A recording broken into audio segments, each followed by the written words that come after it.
Hello everyone, my name is Mukesh Bhutani and I'm pleased to be your host today. I'm going to selectively make use of my video just to make sure that my connectivity stays intact. And welcome to this special series. Over the past few months, we all must have read this somewhere, that while the Great Plague wrecked Sir Isaac Newton's world, he discovered the force that holds this very world together. As the COVID-19 pandemic continues to affect all of us in varying degrees, Sir Newton's story is a reminder that while planes may have stopped flying and they are grounded, resulting in cancellation of the IFA events, including our Cancun Congress, our spirits are not. And despite the closure of state borders, our minds are opening to new possibilities. It is in this spirit that this virtual International Tax Masterclass, an initiative of IFA India branch and IFA India Academy, has brought us all together. I am grateful to all my IFA colleagues and speakers who have supported this event wholeheartedly. Also, I wish to make a special mention of the academic institutions who have come out wholeheartedly to support. The Tax Institute for Austrian and International Tax Law at the Vienna University's Transfer Pricing Center, University of Lausanne, Foundation for International Tax, Tax Sutra, Gujarat National Law University, and Advanced Diploma in International Tax by United Kingdom's Chartered Institute of Taxation. We have on our menu today and for rest of this week and the next week, the best international tax thinkers from across the globe, sharing knowledge, their perspectives on a host of issues that have recently occupied minds of taxpayers, tax administrators, academicians, and to some extent judiciary as well. IFA has been at the forefront of debate on these aspects and brings together all stakeholders on one common platform to debate, guide, and advise taxpayers and governments. A very good day to all members and non-member participants. Special thanks to Dr. Robert Denno, the chair of IFA's Permanent Scientific Committee, and Porus Kaka, the honorary president of IFA, without whose support these series would not have been possible. The members of the academia, fellow tax professionals, and dear students of international tax law. Today, it's my privilege to welcome you all for the first webinar for which we have had an overwhelming response with over 1/3 of 1,000 participants from overseas, which would not have been easily attainable otherwise. IFA India stands since its inception in 1983 with the global IFA organization's ethos of independence, impartiality, and non-partisan approach, committed to the advancement of the discourse on international tax in India. Over the past few decades, the corpus of international tax law in India has been rapidly evolving, and this pandemic will mark even more changes in the approach by taxpayers and tax administrations across the globe. With these imminent changes, it is need of the hour and change in the landscape, particularly pertaining to anti-abuse provisions in international tax, which also happens to be our topic today. Much like how we have found a virtual solution to continue our study of international tax, this pandemic will further catalyze the digitization of the economy. Therefore, now more than ever, international tax professionals from across the world need to come together and navigate through the challenges of taxing the digital economy in the post-COVID-19 world. To address the issue of tax avoidance and evasion, countries have and will continue to make many changes to their domestic laws, and I foresee an acute rise in interpretative conundrums on account of domestic law definition and statutory fictions in domestic law. The recent decision of the Supreme Court of UK in the case of Fowler versus HMRC, a new facet has been added to the discourse on the interpretation and application of domestic law meanings and deeming fictions to undefined treaty terms, a discourse which we will debate next week. Similarly, the pandemic shall disrupt supply chains, forcing multinational corporations to rework them with consequential impact on shifts in risks and functions, besides impact on profitability of most businesses. Against this backdrop, questions regarding the efficacy of business as usual arm's length pricing are bound to arise. Similarly, critical assumptions made for completed APAs shall come under question, making it imperative for all stakeholders to begin to equip themselves with requisite knowledge to deal with the challenges global economy shall face in the post-COVID-19 era. In light of these changes, we present before you this four-part master series. I hope you will all enjoy this series as much as the IFA team and I enjoyed putting it all together. I'm confident that exchange of ideas through the series will not only enrich us, but also implant in us thoughts moving towards and encouraging jurisprudence in international law, where taxpayer rights and government's interest is balanced. Certainly a delicate and difficult balance.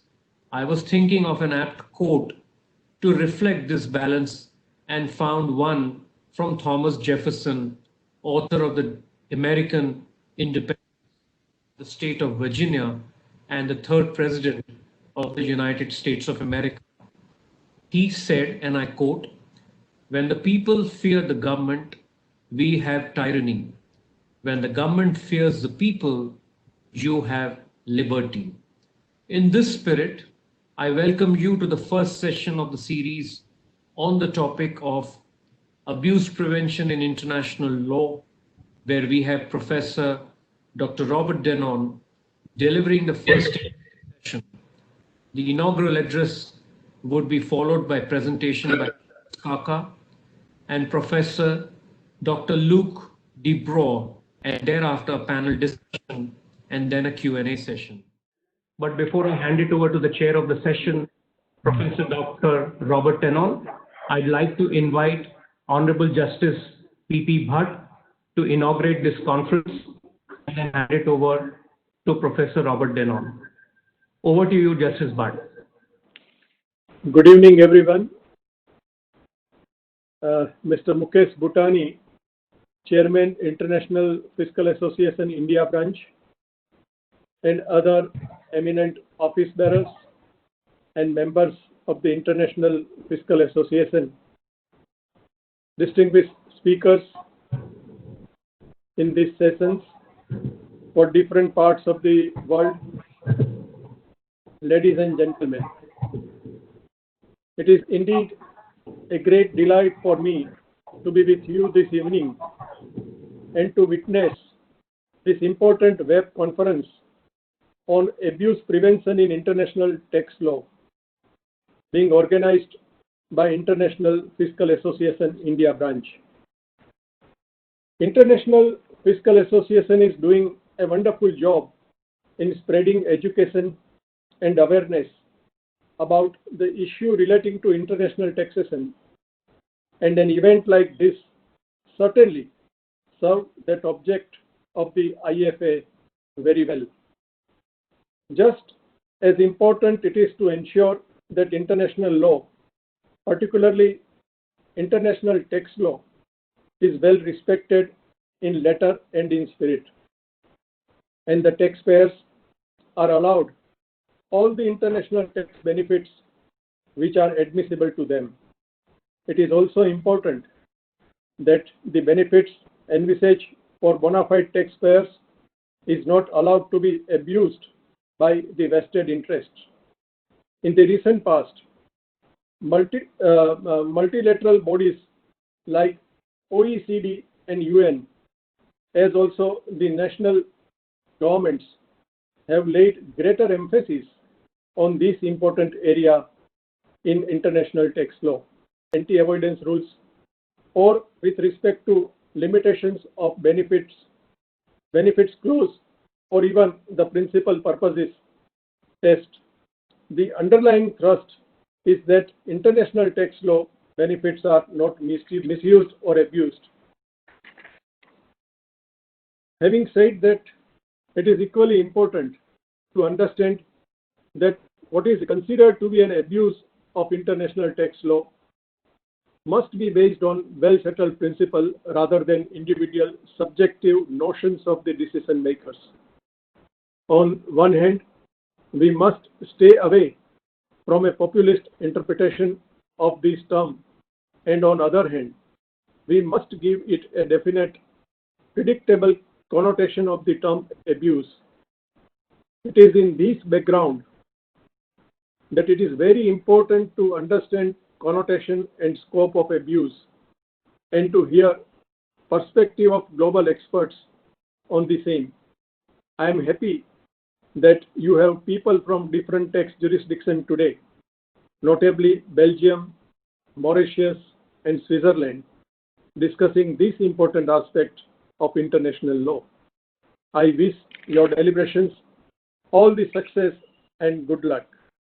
As President of the Income Tax Appellate Tribunal, I must tell you that on our part, we are making all our efforts to make your litigation experience as smooth and as comfortable as possible.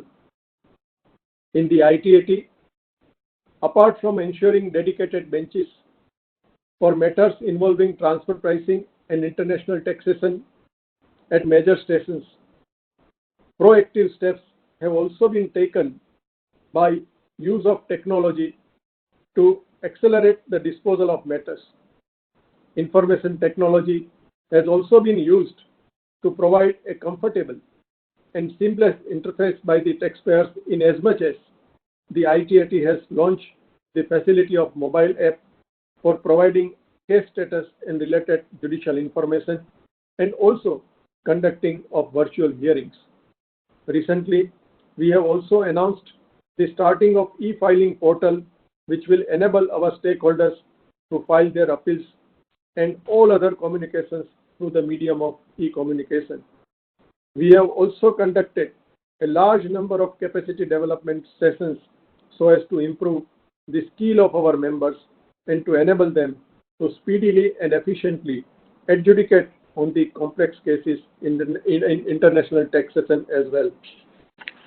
As and when these cases comes to us, I reiterate before this August gathering our resolve to contribute towards ease of doing business in India by ensuring quick, easy, and impartial dispensation of justice, what the Income Tax Appellate Tribunal has stood for in the last 8 decades of its useful existence, even during the time when the entire country was at the standstill due to COVID-19 lockdown.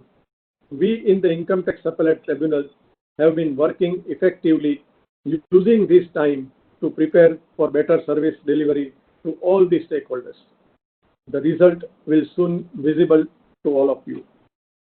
I know you are waiting to hear your very eminent speaker to express my gratitude to the organizers, especially Sri Mukesh Bhutani and his entire team, for inviting me and giving an opportunity to be amongst all of you to this evening.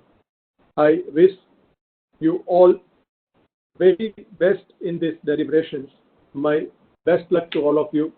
Have a wonderful journey of deliberations during this session. Thank you very much. Jai Hind. Thank you very much, Justice, but we really value the support that the tribunal has given us. Let me hand it over to Professor Robert Denon to introduce his panel and take us through the session.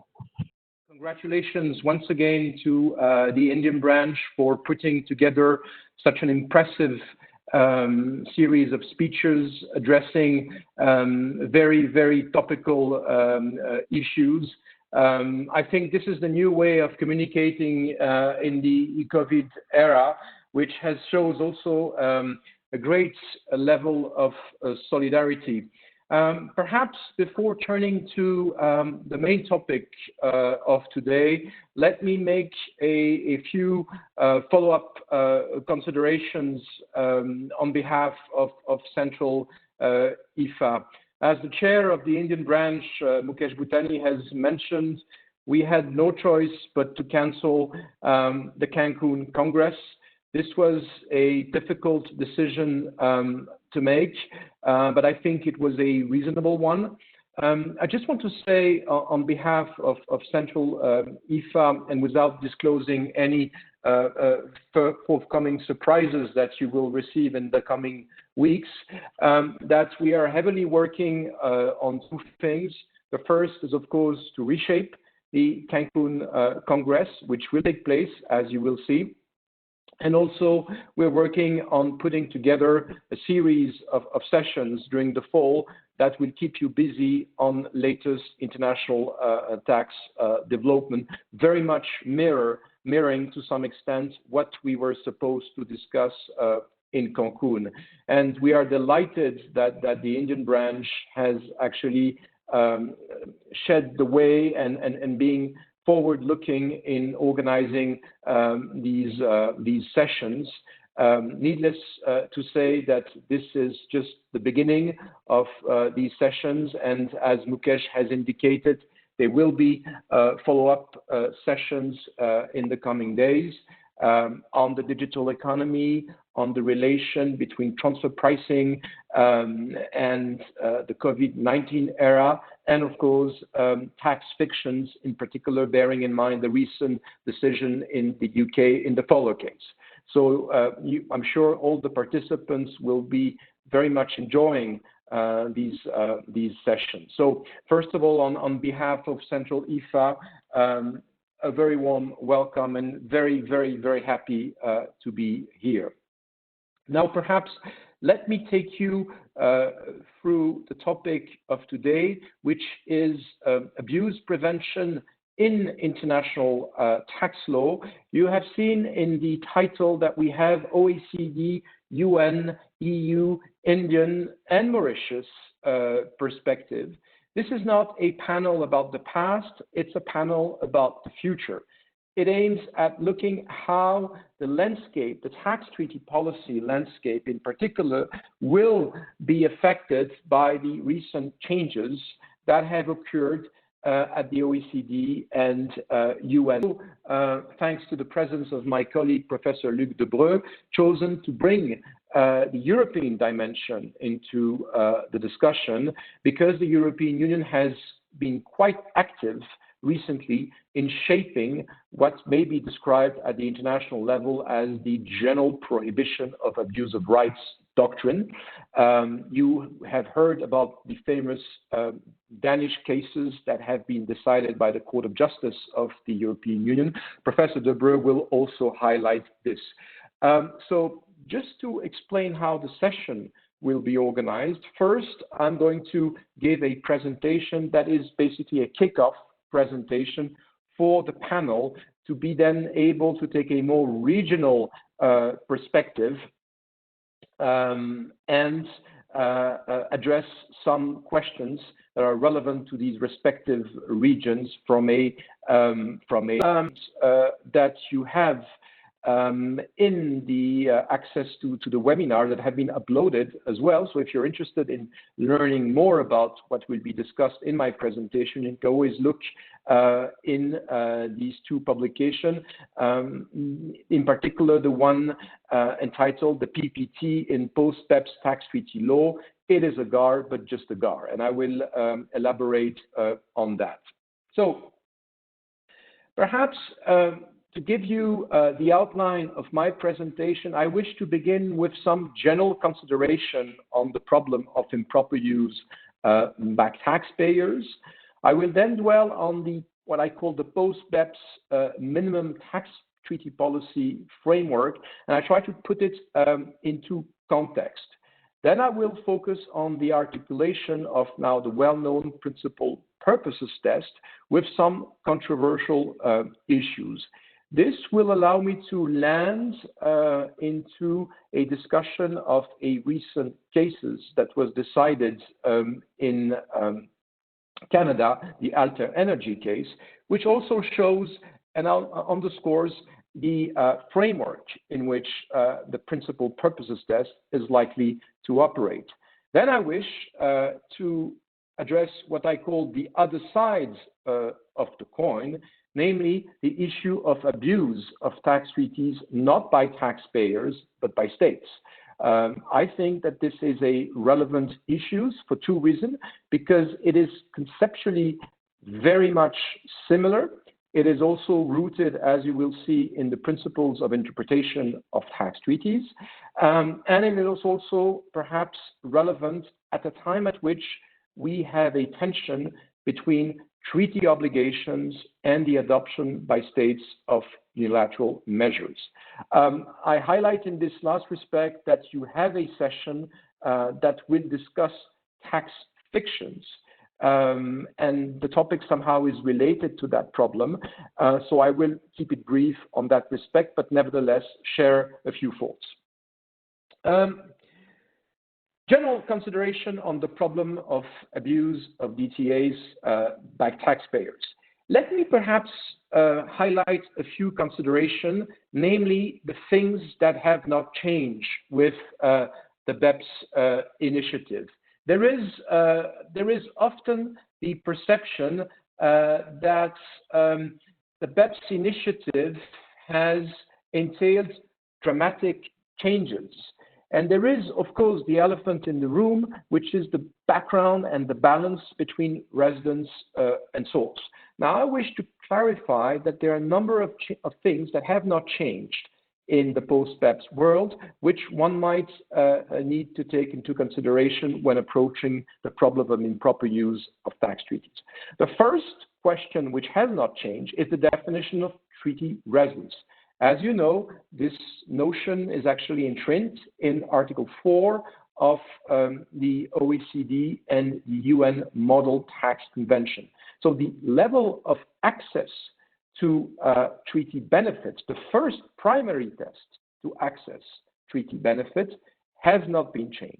Now, this test is based on the concept of liable tax, and has not been complemented or substantiated with additional requirements. So from a policy perspective, what you see is that we still have the old residence test, which, according to some, has made treaties quite vulnerable to what may be described as treaty shopping. But the point is that the test has not been changed.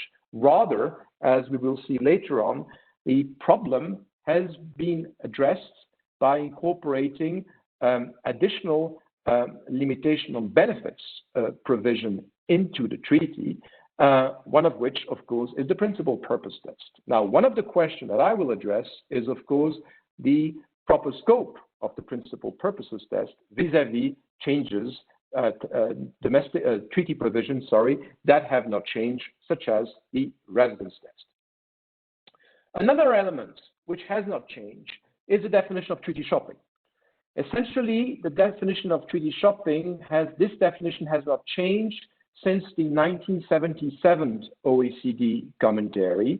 It's a well-known definition that I have reproduced in the slide, and that is in the commentary since 1977.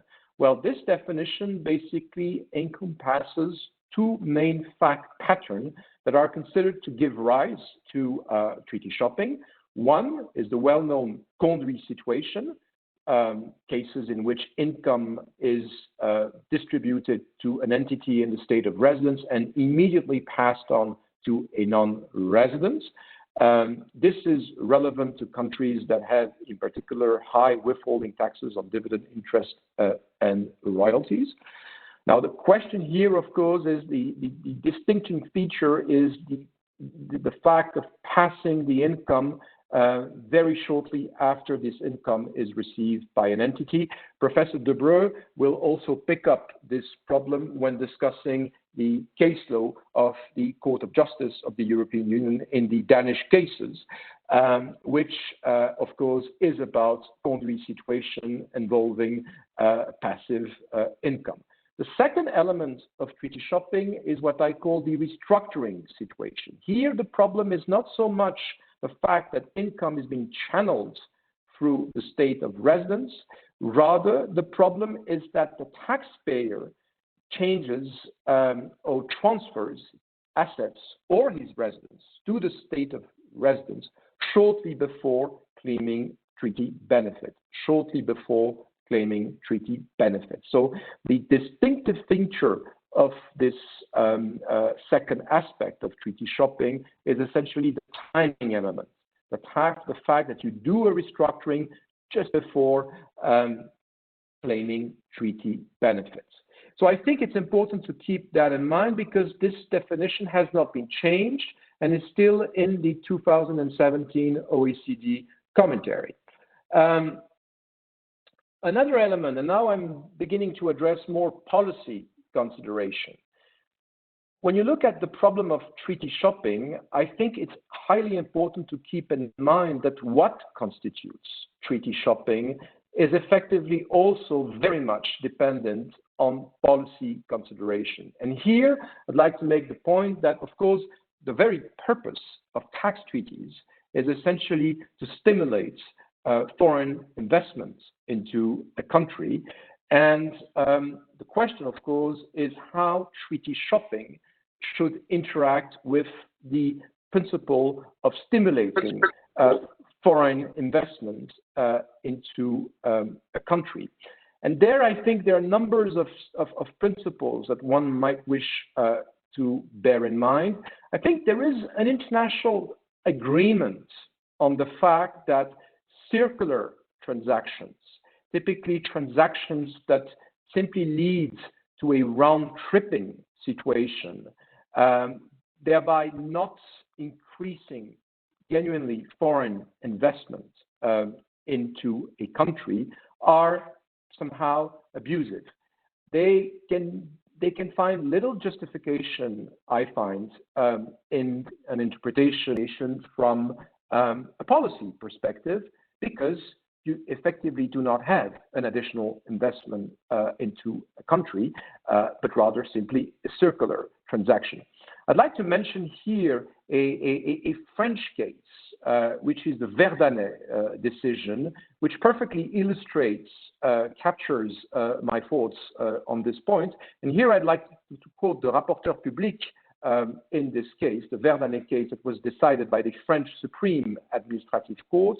You see, it says the primary function of these treaties, beyond its immediate purpose, is to facilitate international economic exchanges.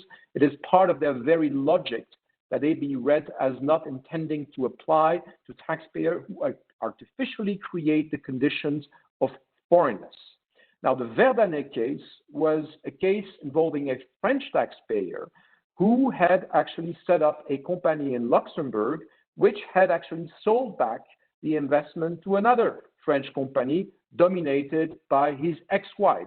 So basically a pure round-tripping situation. So this is, I think, an area in which international law is in agreement on the fact that it's very difficult to reconcile these cases with the proper purpose of double taxation treaties.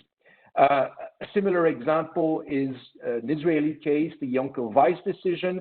Here you have a situation where you have initially a company in Israel that actually migrates to Belgium to claim the benefit of the Belgium-Israeli treaty. So here also you see that you do not really have an additional investment into the country. Another element which of course plays, and this has I would say both a legal and a policy dimension, is the principle of reciprocity. When you enter into a double taxation treaty, of course, there is the question of what are the standards of abuse of the other contracting states. And of course, when you negotiate a treaty, you should know what are the standards of abuse of the other contracting state. So the principle of reciprocity is well known also in international relation and public international law, and also has a strong policy dimension.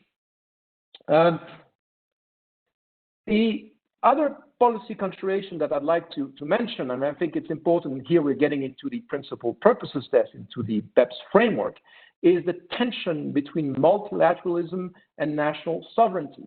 Essentially, the reasons why you enter into a double taxation treaties are, of course, highly motivated by national policy concerns.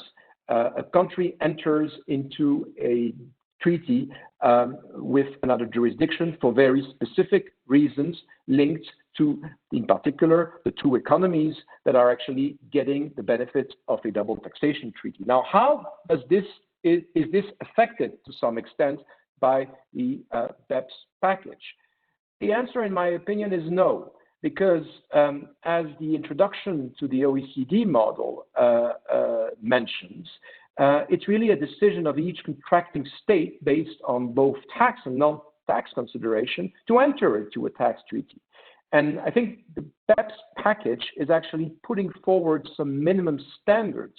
But at the other hand, these standards should not be confused with the decision to enter into a tax treaty, which is obviously based on policy considerations that are inherent to the interest of both contracting states. And I think you can read that in the lines if you look at the examples in relation to the principal purposes test. A relevant consideration is to what extent, a relevant consideration between improper and proper use of a double taxation treaty. A relevant consideration is to what extent does a particular structure genuinely encourage cross-border investments. Now, the act of, or the level of cross-border investment, the desired level of cross-border investment is also, of course, rooted into policy consideration that are, inherent to the expectations of the two contracting states when concluding a double taxation treaty. So I guess what I'm trying to say is that while the BEPS initiative has entailed the introduction of multilateral standards, this initiative has not completely switched off and does not really intend to switch off, of course, the national sovereignty interests that are at stake when deciding to enter or not to enter into a double taxation treaty. Now, turning to the BEPS framework and the post-BEPS minimum tax treaty policy framework and contextualization of this framework, I will dwell, of course, in the interest of time, on the two minimum standards. Now, there are two main changes in the OECD and the UN model. The first change, of course, is the introduction of a new preamble in the OECD and the UN Model Tax Convention, which basically says the following. I'm not going to read the preamble to you, but I'm just going to actually try to summarize what it basically captures. It essentially says that the primary objective of tax treaties is the elimination of double taxation with a view to stimulate foreign direct investment.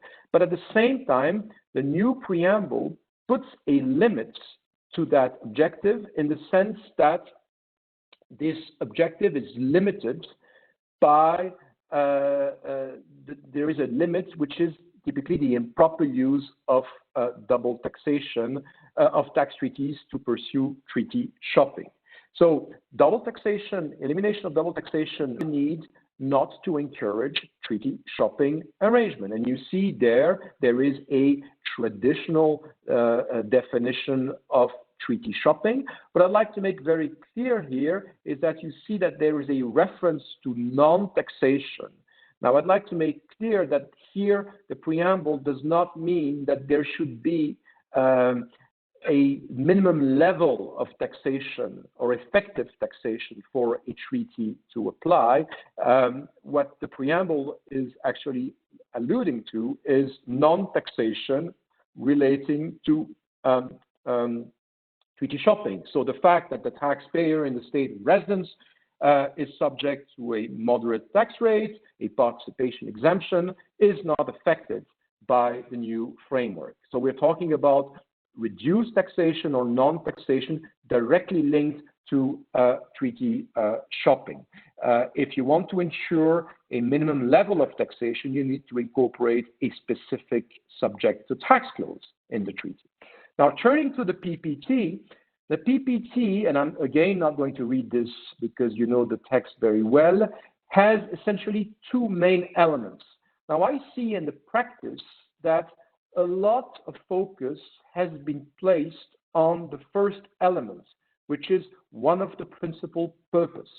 And both, I think, in academic literature and in practice, the argument has made, rightfully so, in fact, that the test has a threshold of abuse which is different from the former threshold of abuse, which was, for example, a sole purpose test. Rather, it's sufficient that just one of the principal purpose of the taxpayer is to achieve or is to obtain a tax treaty benefit. But I think it's very important also to keep in mind that this is not the only condition for the PPT to apply. There is an escape clause. Now, I recognize that the language of the PPT, namely the escape clause, and the idea that the burden is placed on the taxpayer is somehow, of course, something that is not very favorable to the taxpayer. However, the escape clause still exists. So that means that the PPT can only apply to deny treaty benefits once it is established that not only that one of the principal purposes of the transaction is to obtain the benefit of the treaty, but also that this particular transaction defeats the object and purpose of the relevant provision of this convention. And this is a second element which is important and on which I will dwell and that I will also illustrate with the Alta Energy case.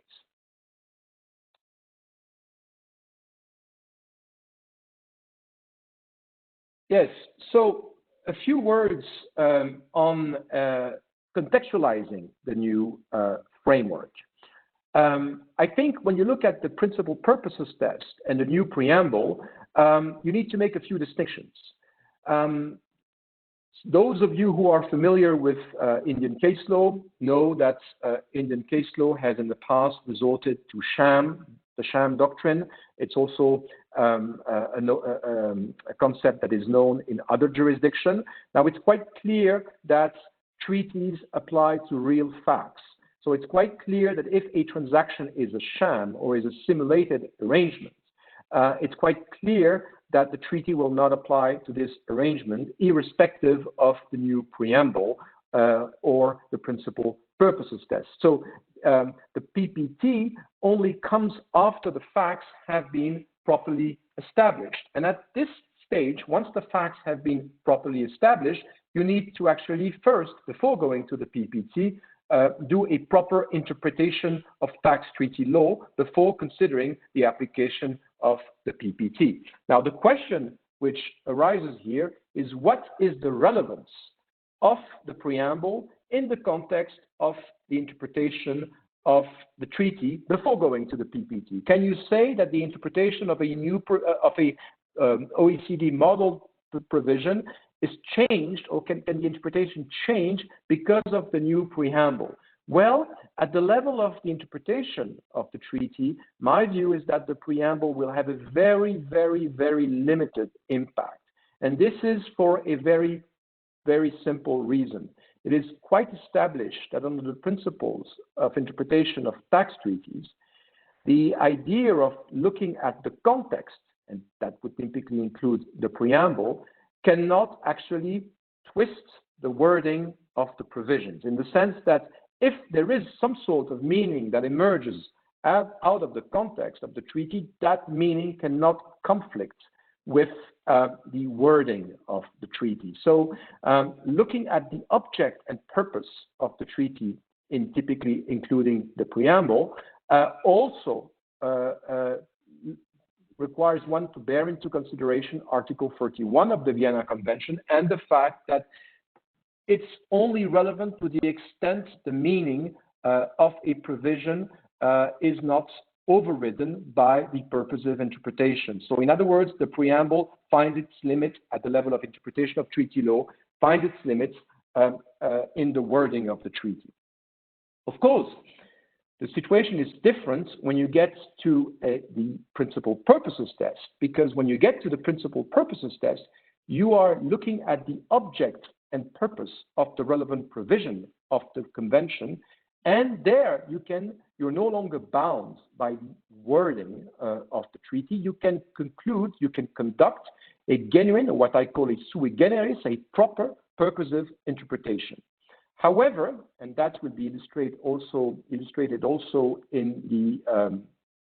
the case law that I will mention, a fine distinction should be made in the sense that while the purposive interpretation under the PPT will allow you to extract the primary and the genuine purpose of a provision, what it will not allow you to do is actually build into the provision requirements that were never intended to be incorporated,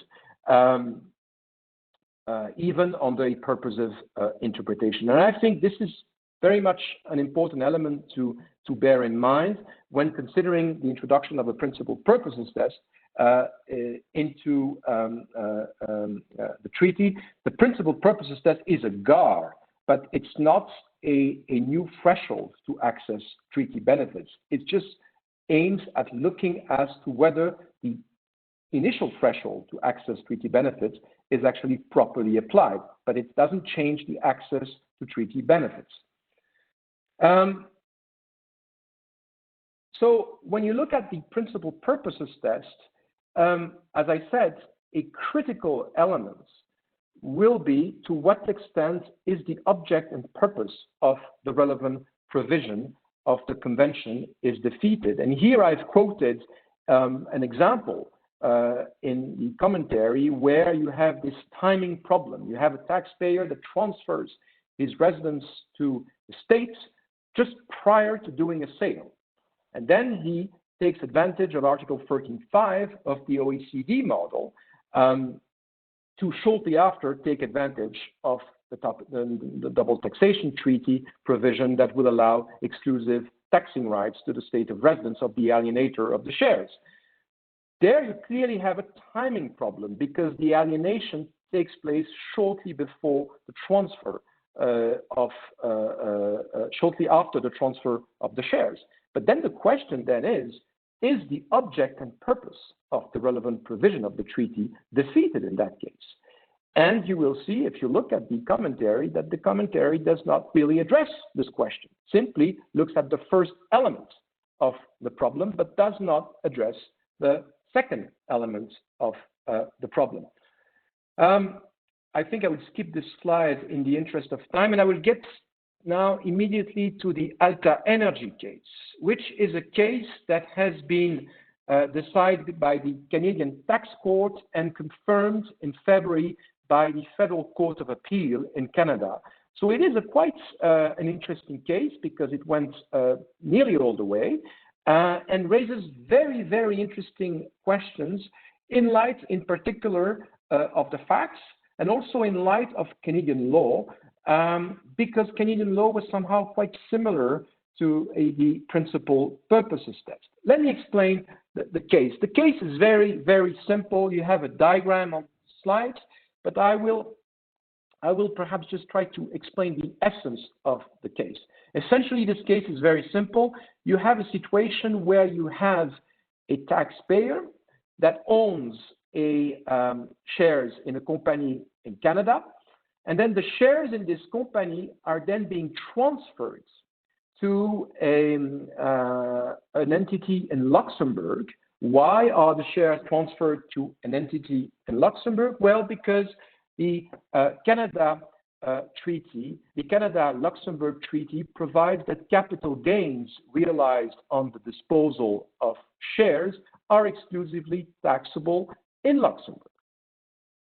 Now, the taxpayer in that case clearly recognized that this was an avoidance transaction. Why was this an avoidance transaction? It was an avoidance transaction because of the time connection between the time the shares were sold and the time the shares were transferred to the entity in Luxembourg. So effectively, you had the shares being transferred to an entity in Luxembourg, and shortly after, you had the entity in Luxembourg selling the shares. So the taxpayer had agreed that this was an avoidance transaction. But then the question was whether the Canadian general anti-avoidance provision, which is somehow similar in that respect to the principal purposes test, could apply. And for that provision to apply, two conditions needed to be satisfied. The first one was an avoidance transaction, which had been recognized by the taxpayer. The second was, and most interestingly, was the question of whether this transaction defeated the object and purpose of the relevant provision. Now, what the court did essentially is basically concentrated on this particular issue, because the first one had been conceded by the taxpayer, and the result at which both the Canadian Tax Court and the Federal Court of Appeal arrived at was that the object and purpose of the relevant provision was not defeated, or if you prefer, did not support the denial of treaty benefits. And it's interesting because the Canadian Crown had put forward a number of arguments that were all dismissed by both courts.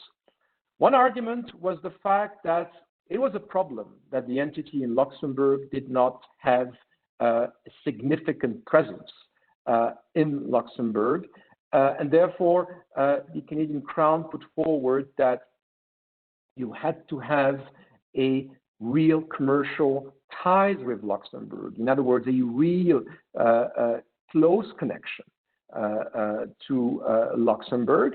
And then the other element that was put forward by the Canadian Crown was the fact that the problem was that the entity was controlled by non-residents, and that's not good.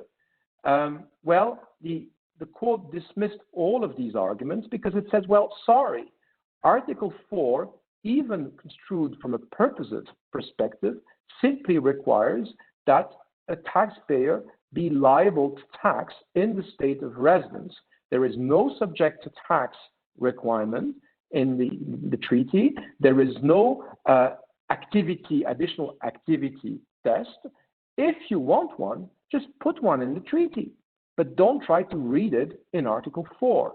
And in the end, the court summarized its conclusion with a very basic statement saying, while the GAR can change the tax consequences for what they would otherwise be, the GAR cannot be used in this case to justify adding a requirement for investments that is not present in the Luxembourg Convention.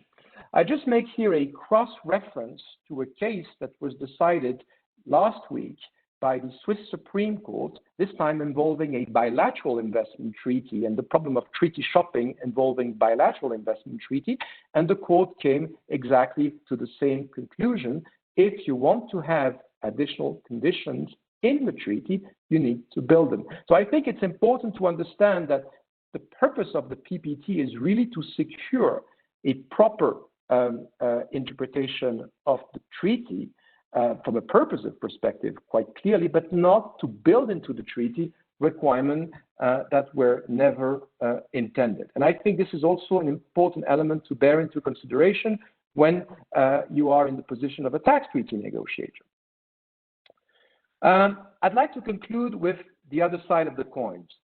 We talked a lot about the improper use of tax treaties by taxpayers.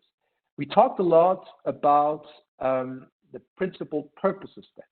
Now, if you look at the ancestor of the principal purposes test, it was the so-called guiding principle. The guiding principle was a rule that states could choose to observe that was introduced in the 2003 OECD commentary and the 2011 UN commentary.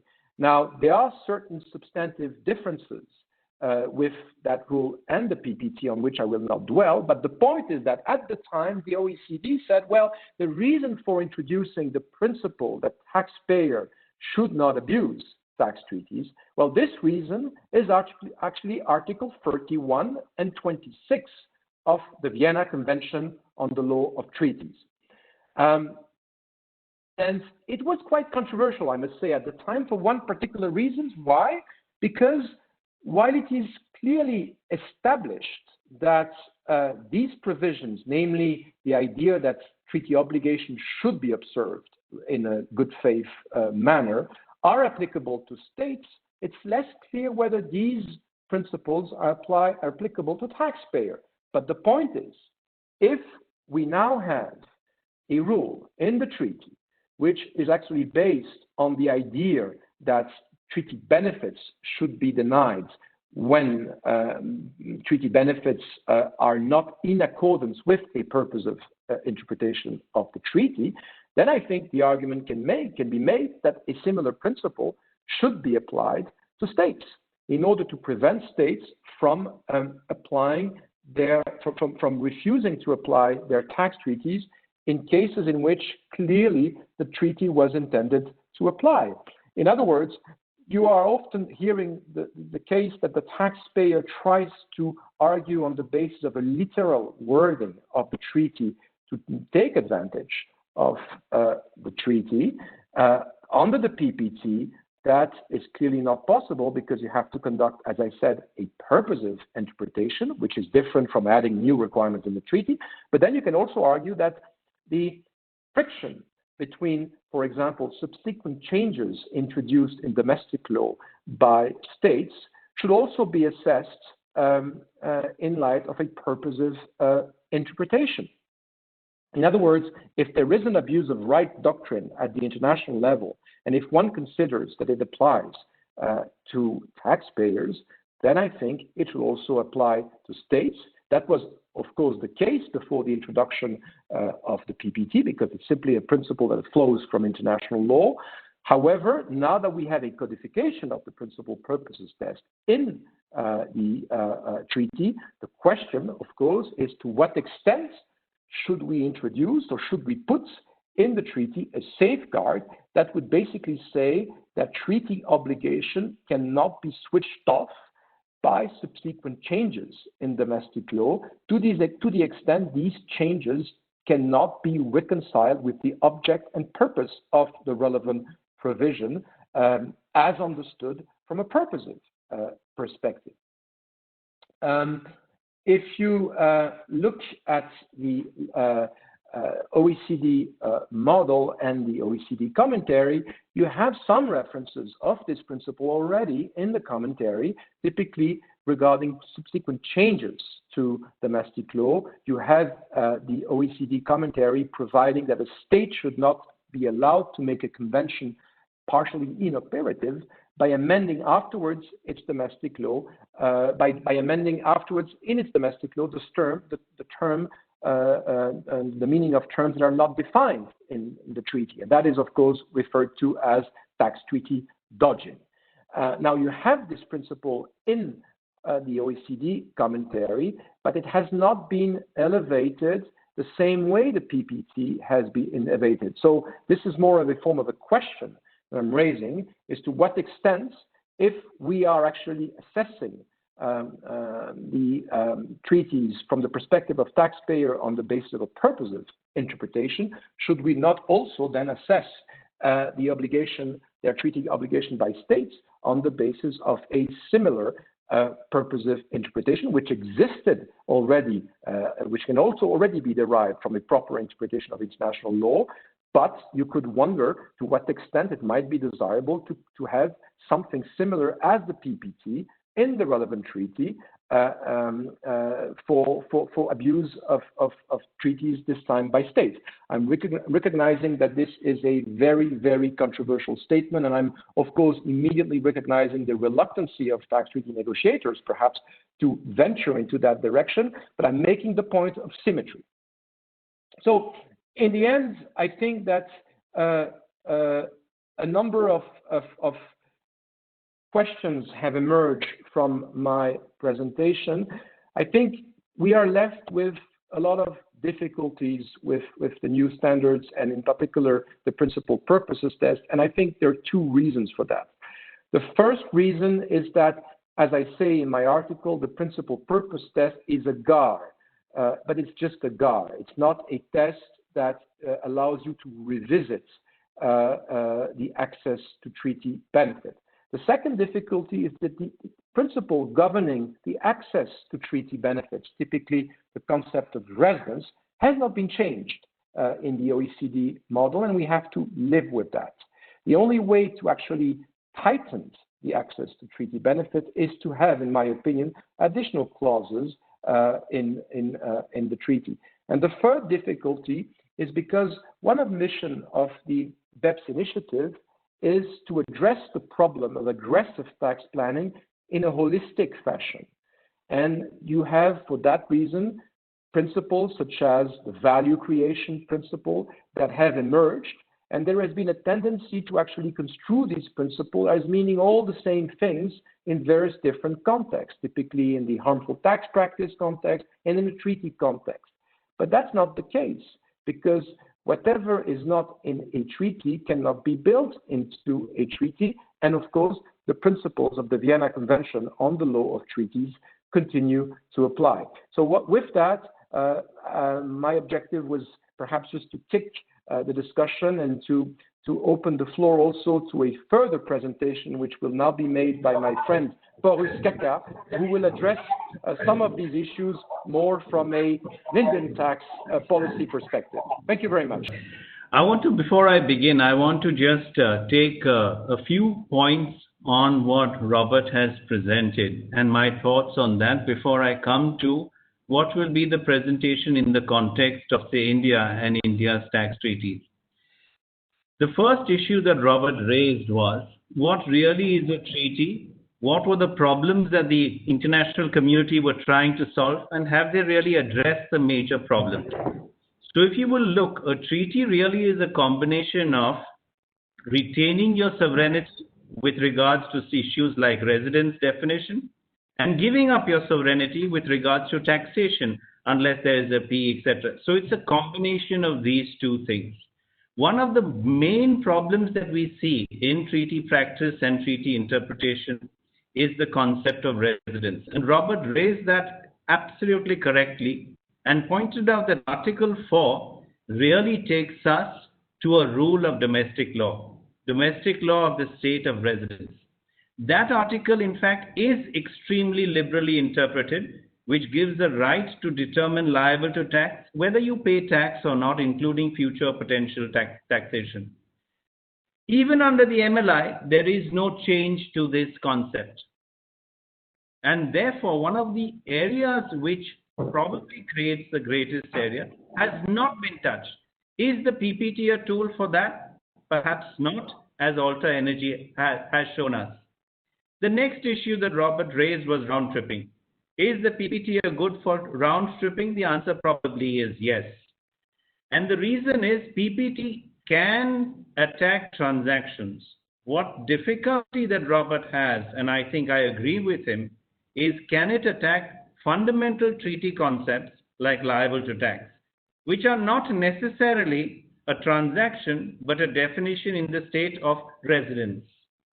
The next issue that Robert raised is Alter Energy. I won't touch upon it because he has correctly put, but I think that gives taxpayers some solace as to how some of these provisions will be interpreted going forward.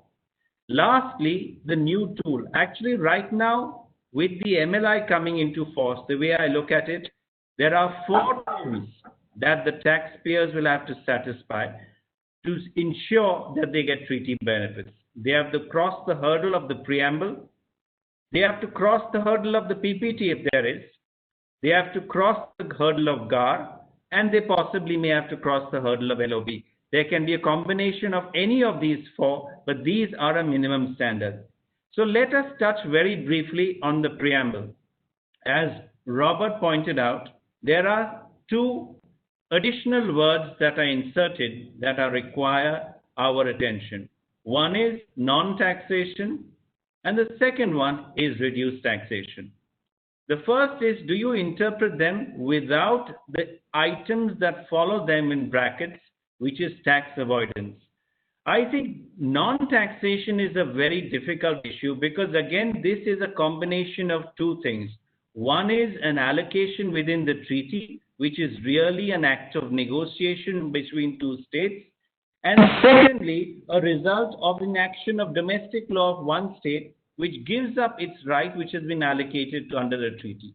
For example, recently in India, under the new Finance Act, sovereign funds investing into India are now exempt for tax for investment purposes to encourage investment into India.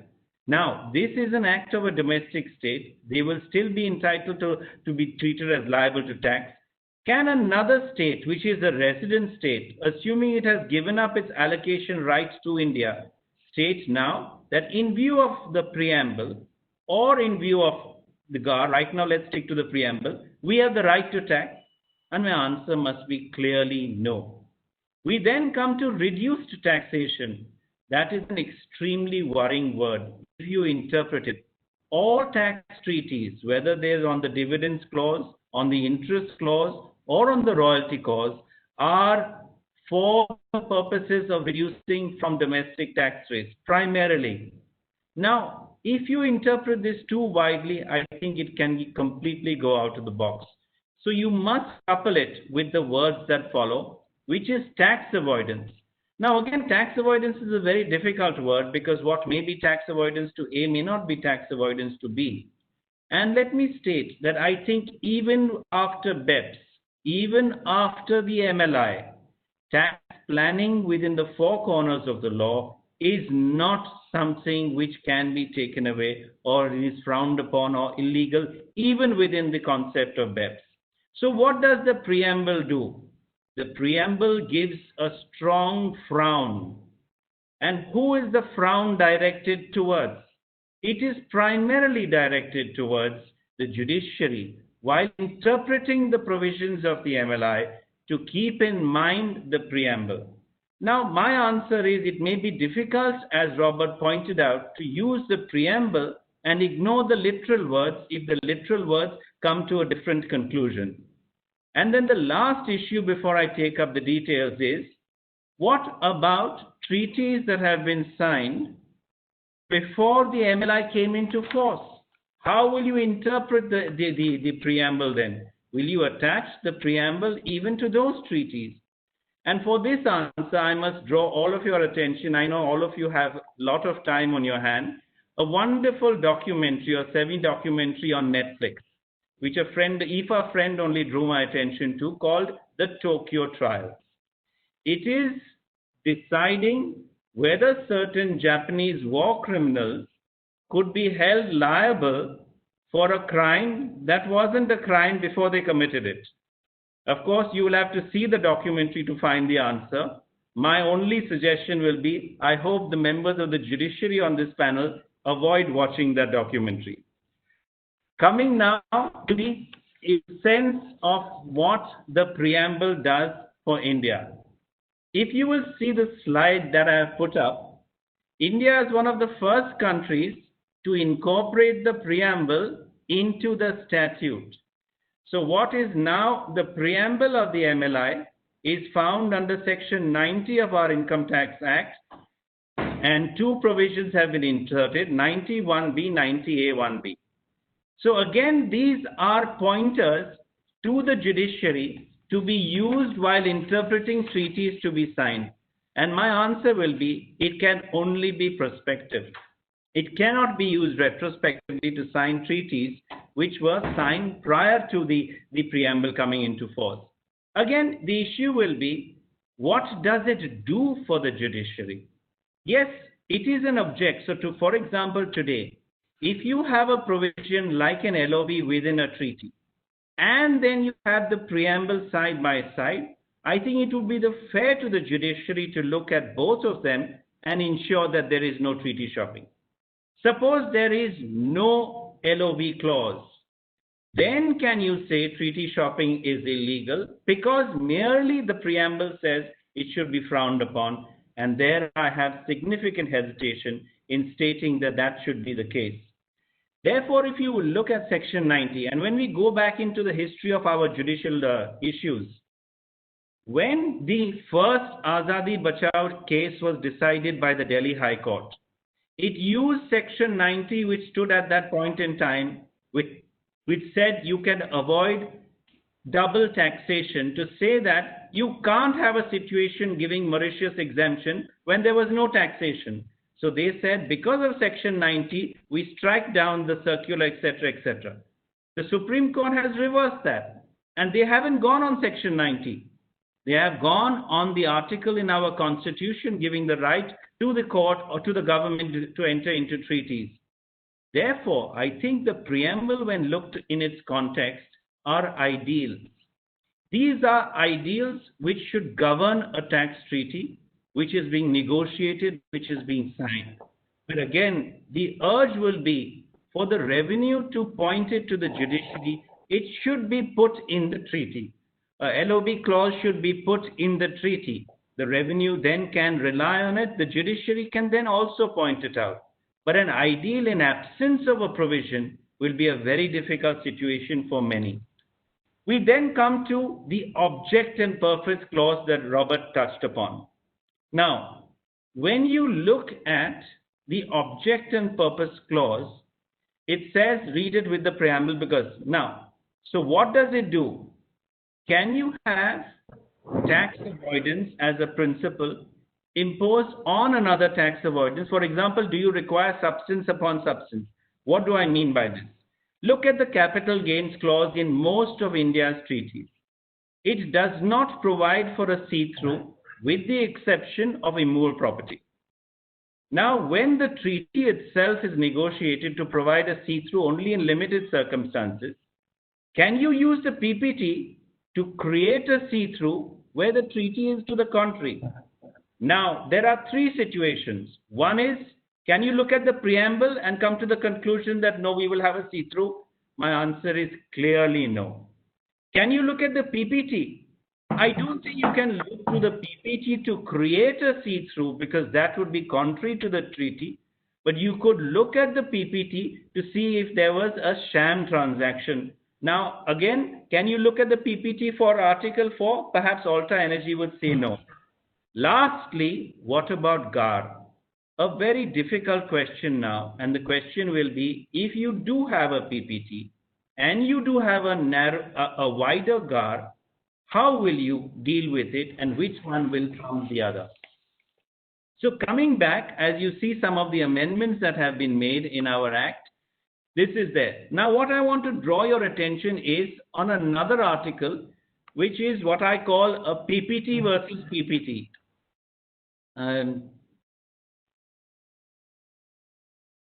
Why do I say PPT versus PPT? If you will see the history of our treaties, you will see, and this is unique. I have never seen, and I think many of you will have not seen, a treaty where the MLI is narrower than the pre-existing treaty. So taxpayers are better off post-BEPS than they were of before BEPS. Why do I say so?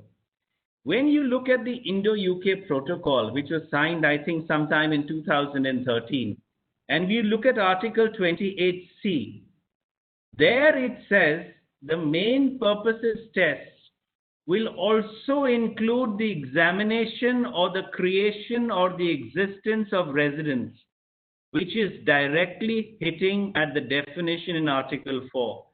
So the treaty within the treaty provided you or the source country to look at the residence test in the residence country.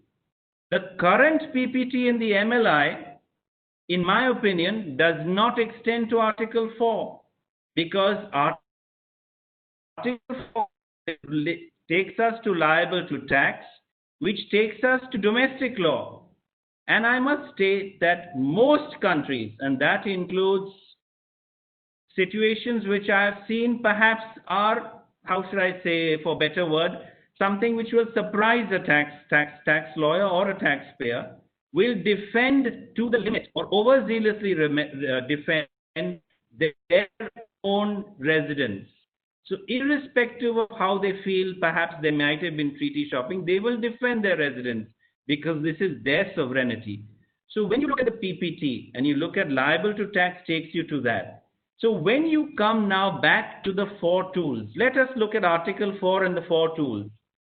If you had simply the preamble, I think what Robert said and what I would say is the Vienna Convention itself would preclude you from going to the preamble if the literal words read you to something else.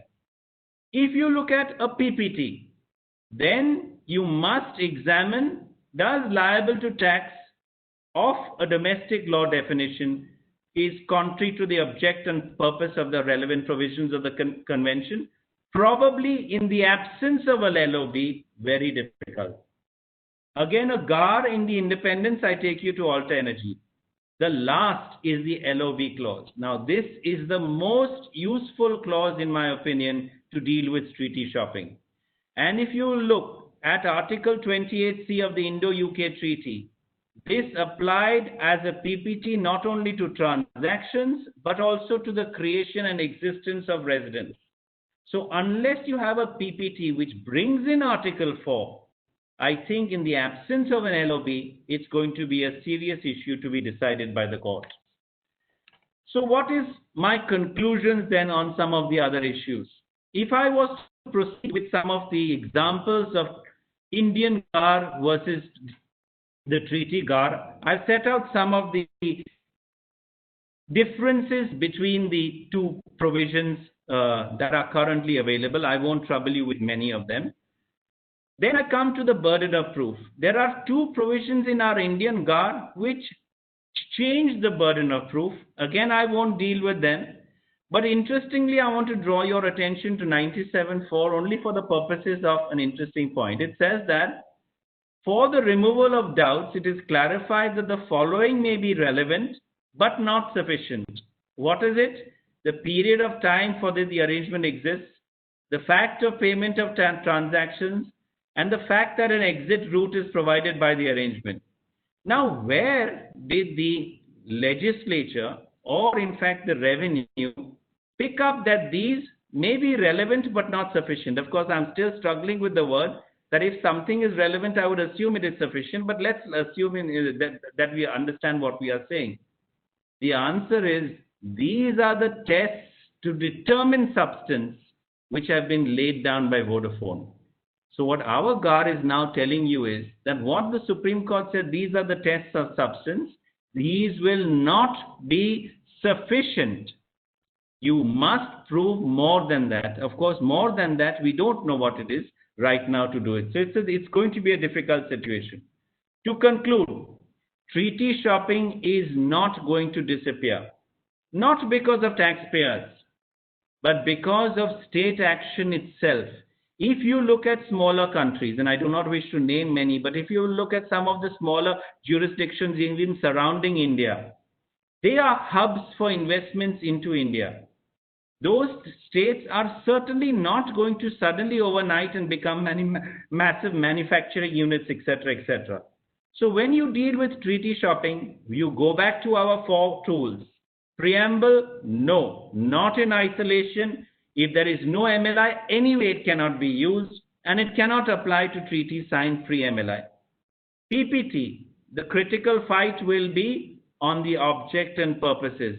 Can it deny, in the absence of a 28C provision like the UK treaty, to overrule a domestic definition of the state of residence? If you have GAR, the 3rd tool that is there, question will be, if you have a wider GAR in India that we have, and then you have signed an MLI, which I believe is narrower, can GAR still trump the MLI? The interpretive tool will be, then you are rendering the PPT provision obtuse. And normally the interpretation is, when you have 2 provisions, you will interpret them to give meaning to each and stand. Therefore, I think the PPT must be given. And if it does exclude you from being excluded, then perhaps GAR should not apply. Lastly, the LOB. This I submit to both my friends as the taxpayers or the revenue, is the most useful tool for preventing treaty shopping. in the current environment. So this is very briefly what I have dealt, and I think now I'll request my respective friend Luke to take forward and show us what is happening in the EU jurisdictions. Yes, perhaps if you just allow me one comment, Boris, before we turn to Luc, just to react to what you say. I just wanted to echo what you say, both in relation to Article 4 and the limits of the PPT in this respect. It reminds me a class that I had to give on treaty residence, and we were debating the relation between the liable to tax condition and possible additional conditions. I think the student made a very nice comment, which is illustrative of the problem. He said, well, if we don't stick to liable to tax as worded in the treaty, then how much is enough? How much is enough? How much substance do you need? How much? You will not get the answer because simply the answer is not there. If you want the answer, you need an LOB.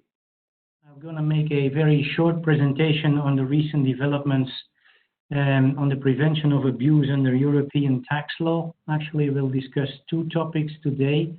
I will first dwell on the judgments to which Robert already alluded, which came out in February of last year in the so-called Danish conduit cases. And then I will end my presentation with a short comment on the Anti-Tax Avoidance Directive of 2016, which became applicable on the 1st of January of last year. The Parent Subsidiary Directive provides for a zero withholding tax in a European member state when dividends are distributed to a parent by a subsidiary to a parent company in another European member state. And that is what is at stake in this dividend case. A Danish company received dividends on the 26th of September of 2005 in the amount of 76 million euro from a Dutch subsidiary, and the Danish company distributed the same day the dividends onwards to a Cyprus company, which is a member state of the EU, so zero withholding tax. But about a month later, that Cyprus company distributed that same amount onwards to the Bermudas, from where it further flowed to the US. And on the next slide, you will see the facts of the interest case. Here, interest is paid by a Danish company to a Swedish parent company. Under the Interest and Royalty Directive, there's a zero withholding tax on interest if interest is paid by a European subsidiary to a European parent. Now I'm simplifying the facts. The two Swedish companies were part of the same group in Sweden and filed consolidated tax returns. And so the upper Swedish company paid similar amounts of interest on an identical loan to a Cayman company. So again, interest flow from Denmark through Sweden to a non-European member state. On the next slide, you will see the issue. The issue is that both directives, the dividend directive and the interest directive, allow member states to enact anti-abuse measures in domestic law to prevent abuse of the zero withholding tax, but the directives do not oblige the member states to enact such legislation. Denmark had not enacted any anti-abuse measure in its domestic law, and there was no GAR in the domestic law. Nonetheless, the Danish tax authorities refused to withholding tax exemption on the ground that the interposed European companies were not the beneficial owners of the dividends or interest, and that the structures were abusive arrangements. A whole list of questions was referred to the Court of Justice for final answer. One of them is on the in bold on the slide here.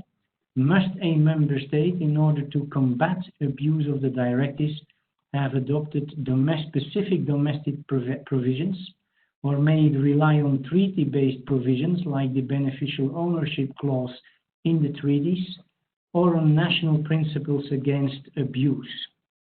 The answer is on the next slide. And the court answered that question very briefly, saying that it is a general principle of EU law that one cannot abuse EU law. That general principle must be complied with by individuals, but it also offers or grants an obligation to member states to prevent abuse of provisions of EU tax law and EU law in general, even in the absence of domestic or treaty-based anti-abuse provisions.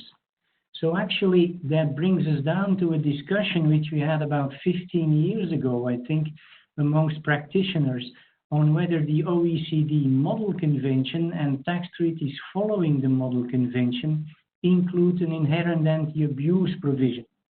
Exactly the same discussion that we have here in the Danish case. In the under the OECD model, I think the courts around the globe were rather hesitant to say that OECD Model Convention includes a general principle or a general anti-abuse clause or inherent rule that the treaty should not be abused. There is Swiss case law in that field, answering that question affirmatively, and also the Israeli case to which Robert earlier referred goes in the same direction, but many courts were very reluctant to admit that. Now, under European law, the answer is crystal clear. Any European rule should be prevented from being abused by taxpayers. Now, the second question which was referred to the court dealt with the beneficial ownership test, and you'll find that on the next slide. The Interest and Royalty Directive includes a requirement that the beneficiary of the interest to qualify for the zero withholding tax rate in the source state qualifies as beneficial owner. And unlike the OECD Model Convention, the Interest and Royalty Directive includes a definition of what is a beneficial owner. You'll see it there in bold on the slide. A beneficial owner is the company that receives the payments for its own benefit and not as an intermediary, such as an agent, trustee, or authorized signatory for some other person. Just between brackets, the Parent Subsidiary Directive does not include such a BO requirement. It only appears in the Interest and Royalty Directive. Now, the question was, of course, are these interposed Swedish companies in the facts that I presented earlier, are these interposed Swedish companies that pay on the interest to the Cayman entity, are they the beneficial owner? And that answer is on the next slide. The court first said that the notion of beneficial owner, it should not be construed in accordance with national law that vary in scope. The term beneficial owner has an autonomous EU law meaning, and it's not concerned with the formally identified recipient, but rather with the entity that benefits economically from the interest received, and that accordingly has the power to freely determine the use to which it is put. The courts come to that on the basis of a series of arguments, and I will only deal with two of the three that I mentioned. They first refer to the objectives of the Interest and Royalty Directive, similar to the OECD model, being the elimination of double taxation of interest and royalties, and achieving single taxation within the EU. So if an entity receives interest that it pays entirely onwards to another entity, there is no single taxation as the base is entirely eroded.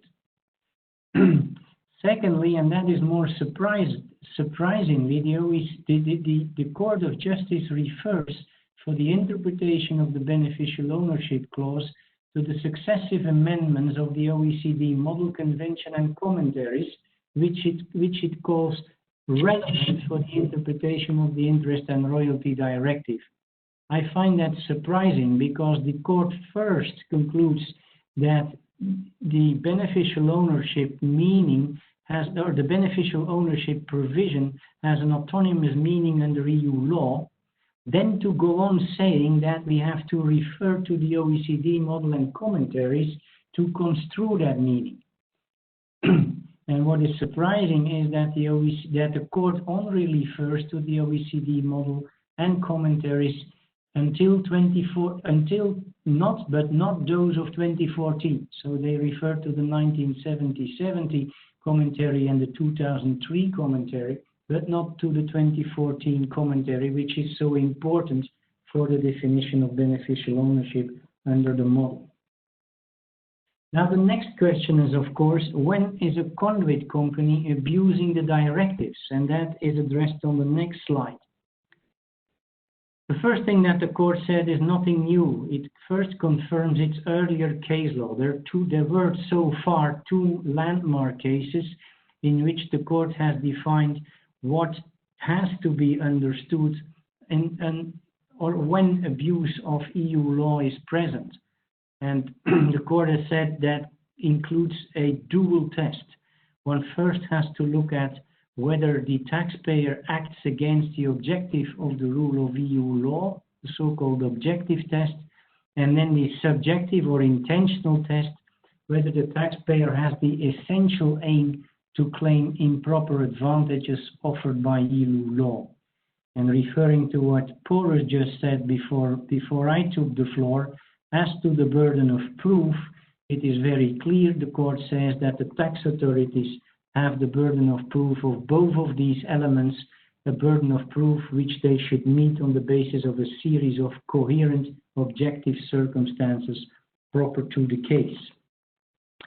Now then, interestingly, the court goes on saying which indicators are present to determine whether a group of companies or an interposed entity, an interposed conduit company, abuses directives. And you see on the next slide an important quote from the court.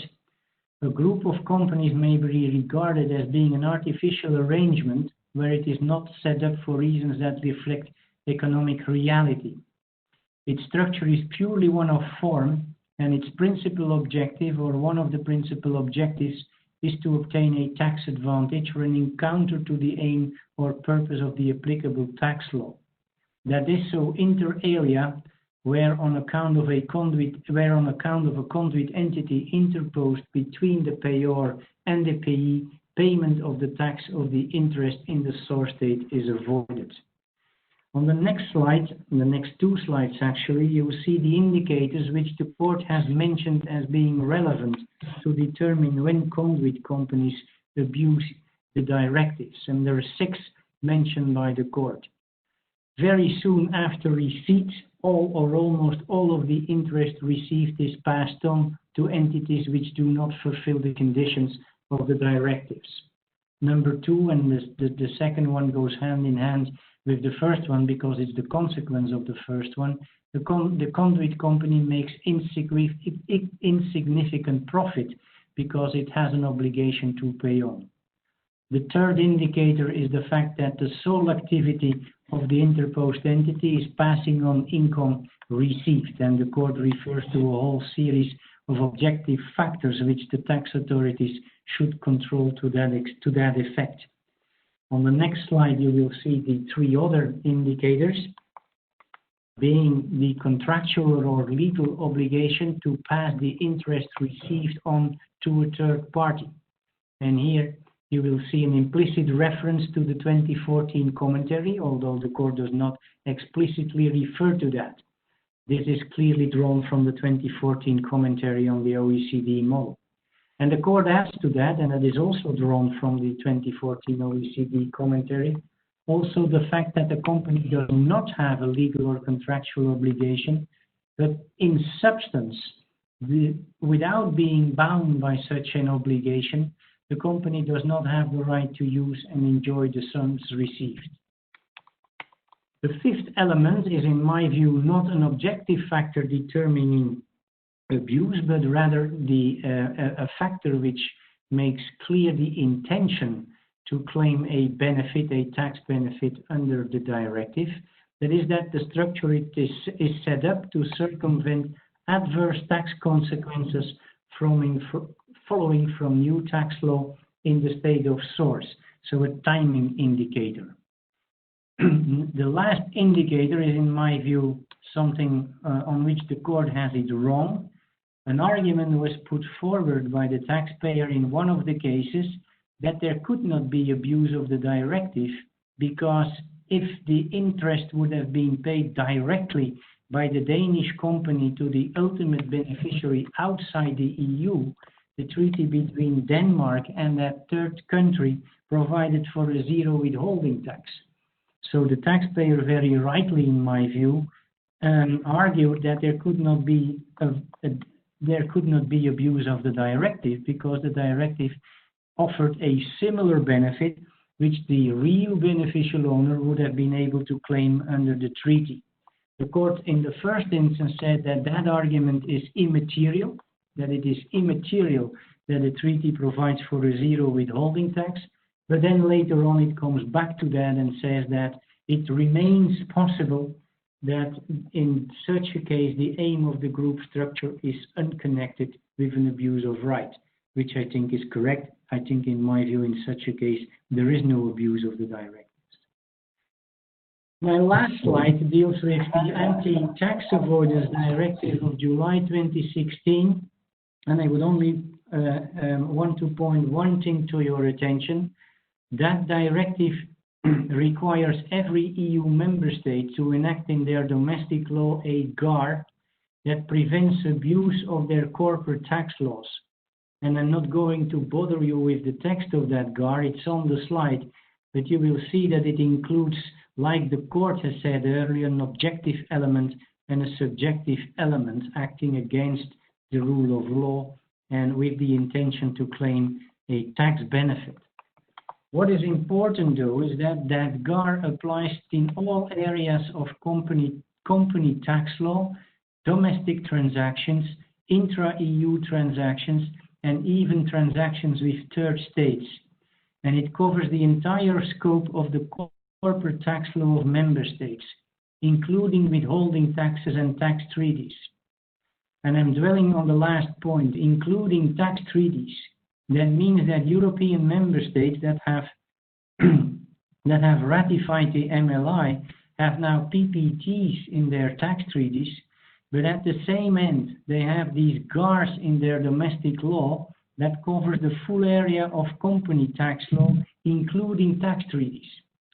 The effect of that, in my view, is that the PPT in tax treaties signed by European countries will have to be interpreted in conformity with that GAR and with that European GAR. And you will see, if you go into detail into the text and you compare the text of the GAR with the text of the PPT, that there are some differences which, in my view, should the European interpretation, the GAR type of interpretation, should prevail. And I will leave it here and give the floor back to our chairman, Robert.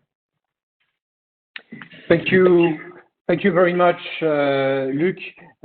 Before I hand over to our next panelist, I'd just like to make a few comments on your presentation, which I think highlights more generally some issues that we face in international tax law. I think you very nicely described the Conduit case, in which a company receives income and transfers soon after the same amount, or roughly the same amount of income. And then the question is, of course, is that company the beneficial owner of the income it receives? And there were a number of indicators that actually were mentioned by the court, which you also find somehow in the 1986 OECD Conduit report. I think we have a debate in tax law whether you need to resort to a substance over form approach, or whether you could also reach the same result based on legal substance. If, for example, a company receives income and transfers income soon after, and because of that is no longer in good standing, is not able to pay its expenses, because all the income is actually transferred to third parties, you can wonder whether that is not a sham transaction in the first place, or whether the ownership of the company is akin to a sham transaction, or whether there is somehow an implied agency agreement, in which case you would not have to resort to a substance over form approach. And I think you mentioned very nicely the in substance of the 2014 commentary. Now, arguably, the 2014 commentary was the intention there was to actually reduce the thresholds of beneficial ownership to looking at beneficial ownership more from a legal point of view.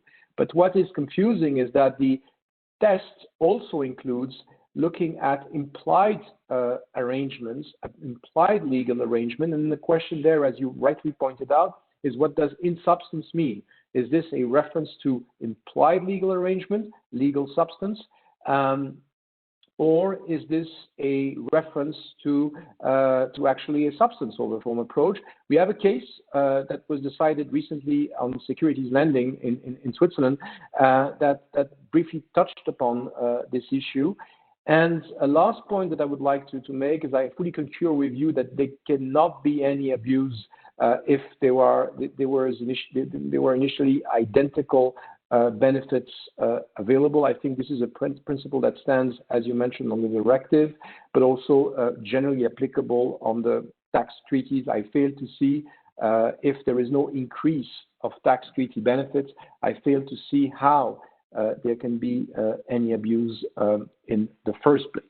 So with that, I would like to turn to our next panelist. I think we will have Parul now commenting a little bit on the impact of the new BEPS framework on Indian tax treaty policy. In other words, how are the standards being implemented from an Indian tax treaty policy, and perhaps some insight on some particularly interesting tax treaties. So Parul, the floor is yours.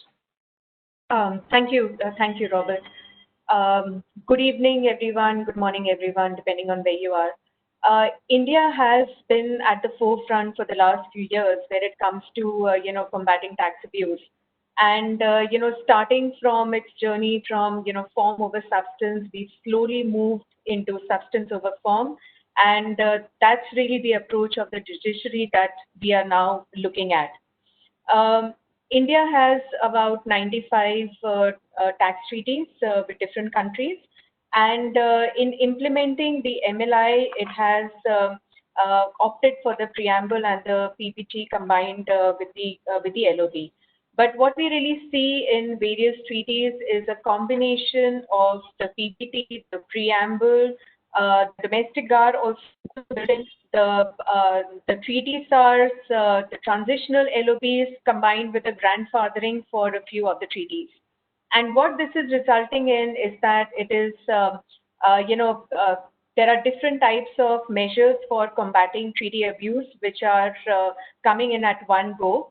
And there are conflicting situations which are coming between interpretation of treaty provisions and the GAR provisions, interpretation of the GAR versus beneficial ownership, and also, the approach which is being taken by the judiciary at certain levels in spite of the grandfathering available for pre-2017 transactions.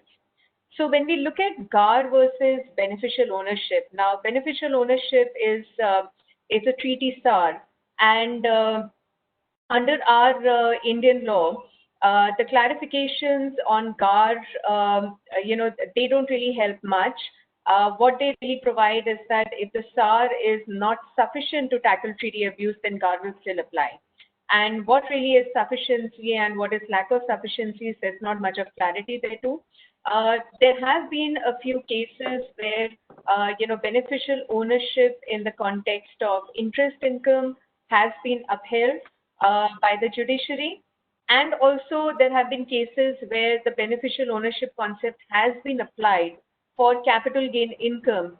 And again, that has been upheld in certain cases. Recently, there was a case where, the Authority for Advanced Ruling took a look at, the holding of shares by a Mauritius company of an Indian company, and the transfer of the shares was subsequently held to be not eligible for benefits of the India-Mauritius tax treaty on the basis that the parent of the Mauritius entity was really the true owner of the shares. And, in coming to this conclusion, they looked at the whole, the act of setting up of the Mauritius entity and who really were the people who were taking decisions, how, and how the records of the company were maintained. So it's not really a very straight answer. Despite the fact that there is also a circular which says that if there is a tax residency certificate which is available to a Mauritius entity, that shall act as a conclusive proof of beneficial ownership. When we talk about GAR versus the PPT, I think this is where there is a bit of a serious concern. The concern which arises is, now the GAR in India is has a lower threshold, or rather, actually, it's a higher threshold. The PPT has a lower threshold. In the Indian GAR, one has to justify that one of the main purposes of the transaction was to obtain a tax benefit as compared to the PPT. And the PPT does not really distinguish between abusive and non-abusive situations in that case. And it could potentially even bring into account transactions which had some tax benefit, which otherwise, would have not really applied in a GAR scenario. And that's where the whole question of the object and purpose in the PPT context really comes into place. This whole object and purpose, how it's really going to be examined by the judiciary also, that's also, it's yet to be seen. There was a very recent ruling in the context of an indirect transfer where, interestingly, the authority upheld tax avoidance, and the authority actually noted that tax avoidance itself is not illegal per se. However, at the same time, they also held that it was important to look at the object of the tax treaties to determine whether providing benefit of the tax treaty was really within the object of the tax treaty. So we would really see that, there would be multiple interpretations on this issue of object versus purpose which would come in. I think one classic example also that exists is with respect to the Singapore tax treaty. Now, the Singapore tax treaty is very interesting now because, with the MLI coming in, the new Singapore tax treaty has a preamble. It also has a PPT test, and it also has a transitional LOB clause for the gains which have been made on sale of shares of Indian companies acquired prior to 2017. Within the transitional LOB clause, there is also a primary purpose test. So there is a PPT within LOB, and this PPT, within the LOB, requires that the affairs of the Singapore company should not have been set up with the primary purpose of availing tax benefits. Since the grandfathering is till 2017, the question that comes up is, with the MLI coming in, will Singapore entities still be able to take benefit of capital gains tax treatment for sale of shares that they have acquired prior to 2017? And the question that really arises here is providing grandfathering benefit really in consonance with the object and purpose of the provisions of the tax treaty? And how do you really look at the object and purpose of the provisions of the treaty? Is it the sentence? Is it the paragraph? Is it the article? Is it going to conflict in accordance with the object and purpose of the treaty as a whole? I think that's a question mark that needs to be answered, and probably also, that's the reason why Mauritius has not yet covered India within the ambit of its covered tax agreements. And of course, we'll hear more as we move along as to how Mauritius is planning to implement the PPT through bilateral negotiations with India. I think the other issue that could come in, and specifically where India is concerned, is we've spoken about the conflict between the GAR and the PPT, and I think in the EU presentation, Professor Bro also mentioned about how the PPT needs to be read along with the domestic GAR that the EU is concerned. Unfortunately, we do not have such a provision where the Indian GAR is concerned, and could a situation arise where the GAR could apply even though the PBT may not apply? So, for example, if there is a step transaction and the GAR applies even if in one of the steps in an entire transaction results in some sort of a tax benefit, and the main purpose of the transaction was really to avail a treaty benefit. That's one of the potential, situations where a GAR may apply, where possibly, a PBT test may not really apply. There's also no carve out for a genuine economic activity. And, that also brings into question mark a lot of entities which have already been set up, in Singapore or in Mauritius, and, more so, are they really, have they really been set up with the purpose of some genuine economic activity? And, to some extent, the principles of Vodafone and Azadi Bachao Andolan with respect to holding company structures and, treaty planning should really be adopted. The threshold of reasonable to conclude is also probably low in the Indian context, because tax authorities, while the OECD would want tax authorities to look out more objectively, and that this test should not really be lightly assumed. But in the Indian context, the threshold of reasonable to conclude, combined with a higher threshold of object and purpose and lack of clarity, could also result in, some interpretational issues on whether treaty benefit should really be provided or not.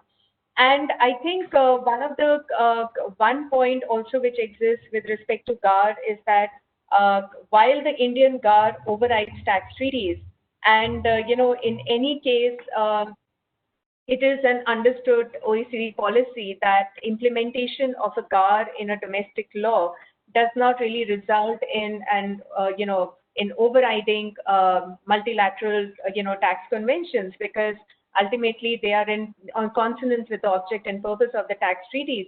Nevertheless, India has included specific provisions in its treaties, for example, in Luxembourg and in Thailand, where apart from the PBT test, the taxpayer could also be subjected to the domestic GAR, and the treaty does not really absolve, or does not really prevent the application of domestic rules on tax avoidance. Really, I mean, if there is already a PPT which is existing in these treaties, then do we really need another reference to an Indian GAR? But nonetheless, I think all the corners out there seem to be covered. So I think going forward, what really is going to be important from an Indian tax perspective is where existing treaty benefits are concerned. Even if grandfathering exists, there could still be situations where treaty benefits could be challenged, and probably, the Malta case is a good reference point for a defense. But I think Porus also pointed out, that all the substance requirements which were pointed out in the Vodafone judgment are now, as part of a statute, as they will not really prevent the application of GAR. But beneficial ownership lying with someone else, whether the treaty is being used as a culpable device, where really is the control and management? And I think this is one of the recent recent aspects that tax authorities have started examining as to where really the control and management of the entity is. Are the directors who are sitting and pursuing the entity, are they really making decisions for the entity, or are they really just non-participating directors?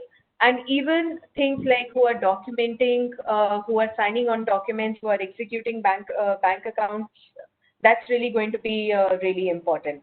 So India has submitted its peer review report, and I think in the peer review report to the OECD, it has stated that 2 of its countries, including China and Iran, are They are already implementing the PBT through the tax treaties, and India is, going to be implementing the PBT through the MLI in a big way for the other countries.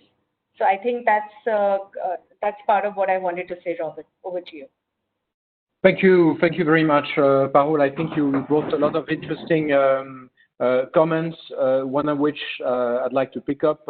It's quite clear that, and it has been a standard policy at the OECD and UN level, that if any domestic anti-avoidance rule is applicable in the treaty context, it cannot do so in a way that it overrides the treaty.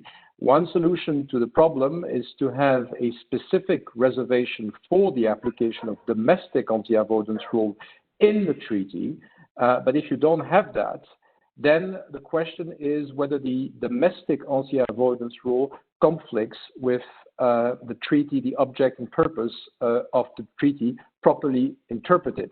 Now, in the post-BEPS era, even in the post-BEPS era, the OECD commentary makes clear that any domestic anti-avoidance rule that would be stricter than the PPT, that would exceed the PPT, if you prefer, would represent an override of the treaty. This is laid down in the UN and the OECD 2017 commentary. So there is no carte blanche to apply domestic anti-avoidance rule. Rather, they have to comply with the PPT. So in essence, the PPT has a dual function.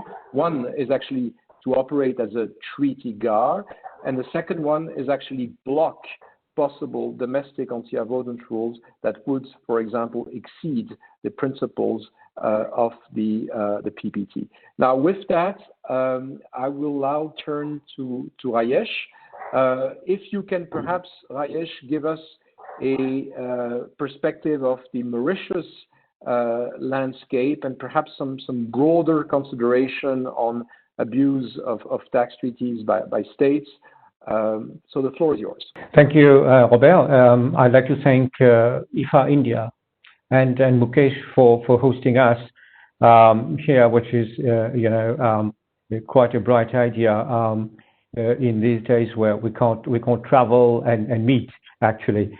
So thank you again, Robert, for giving me this opportunity. I hope everyone hears me loud and clear. Yes, Rajesh. Yeah, thank you. I think Mauritius is quite an interesting example when it comes to addressing abuse or treaty abuse or having a general anti-avoidance rule. Interestingly, Mauritius is a country which has inherited the two largest legal traditions. One is the civil law tradition, and as well as the Anglo-Saxon legal tradition, and this is part of the history of the country. And it's interesting to see the recent case law and Danish dynamite cases, which Professor Dobro has referred to earlier. Interestingly, Mauritius has, since the 18th century, the concept of abuse of rights in the civil code. And it goes back to those days where, the broad general principles of abus de droit or fraus legis obtained under civil law traditions is something which we have inherited there, which is an important backdrop, saying that one cannot make use of legal provisions in such a way so as to defeat the very purpose of what those laws would say, generally, broadly speaking. It's in our civil code, and of course, from experience, I've seen that the tax authorities have very rarely, if not, I haven't found any provision where, instance where they have used that, the revenue authority, to do that. Now, interestingly enough, Mauritius is one of the few countries in the Southern Hemisphere to have had a GAR nearly now for half a century. And our GAR is very much close to the New Zealand GAR. Now, New Zealand and Australia are two countries which got pioneering examples of having a GAR in the domestic law. And in the case of New Zealand, it goes even to more than 140 years. And probably it's one of the countries which has the oldest GAR, I would suspect. So Mauritius has a GAR for the last 50 years. But this is very interesting because courts have been ready to apply that GAR instead of going to use the conceptual, theories about abuse of right, which become more, theoretical in a way. And it's easier for judges, for example, to apply a specific statutory provision in the law, which the GAR, affords them and gives them the opportunity to do. And I think it's been there quite effectively used.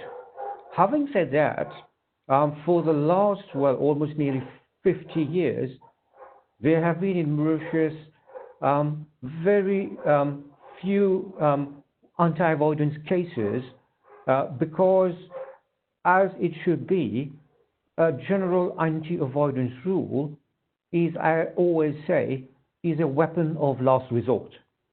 Revenue authorities must have other better ways which are specific anti-avoidance rules to use rather than just to all of a sudden use the sledgehammer, as I say, the weapon of last resort, because a GAR is so broadly worded that it is used when any other things would fail. Now, one of the points which is interesting there, since we go into the Anglo-Saxon system, is the issue of the burden of proof and the standard of proof. And that is something I haven't found in the civil system, where the standard of proof is whether it is a higher criminal-like standard or a civil standard of proof. Now that is important, I would think. But first, let me say that whenever avoidance or anti-avoidance is raised by the revenue, it is clear to us in our law that the revenue carries the burden. The onus of proof is on the revenue. So when I read, for example, Article 29 of the OECD model, and which was referred to earlier, that obtaining the benefit was one of the principal purposes of any arrangement or transaction that resulted directly or indirectly in that benefit, well, that is something which the revenue has to prove. And of course, I'll come later to the discussion about what the PPD does to what the domestic law does, because there's a difference on the threshold of abuse. And it is something which is very practical to us because it is not the same thing, of course. And of course, what we having to prove a case when one has to prove one of the principal purposes or the sole, main, or dominant purpose, would necessarily bring different results, probably different consequences. And that is something which I do find is important to flag out because we are in uncharted waters. We have a PPT, we have an MLI, which has not been tested, and it's uncharted waters for most countries and for every judiciary for that matter. Now, when one read again this article, and it continues, and this is what Robert very rightfully described as the escape clause, unless it is established that the granting of that benefit in these circumstances would be in accordance with the object and purpose of the provisions of the convention. Now, at that point, there is a reversal of the burden of proof. At that point, who proves this? It's no longer the revenue. it goes squarely on the head of the taxpayer. Now, would that be on a higher standard or a lower standard of proof? I would think that should be a lower standard of proof. But I think these are issues which we will have to grapple with. The judiciary will have to grapple with.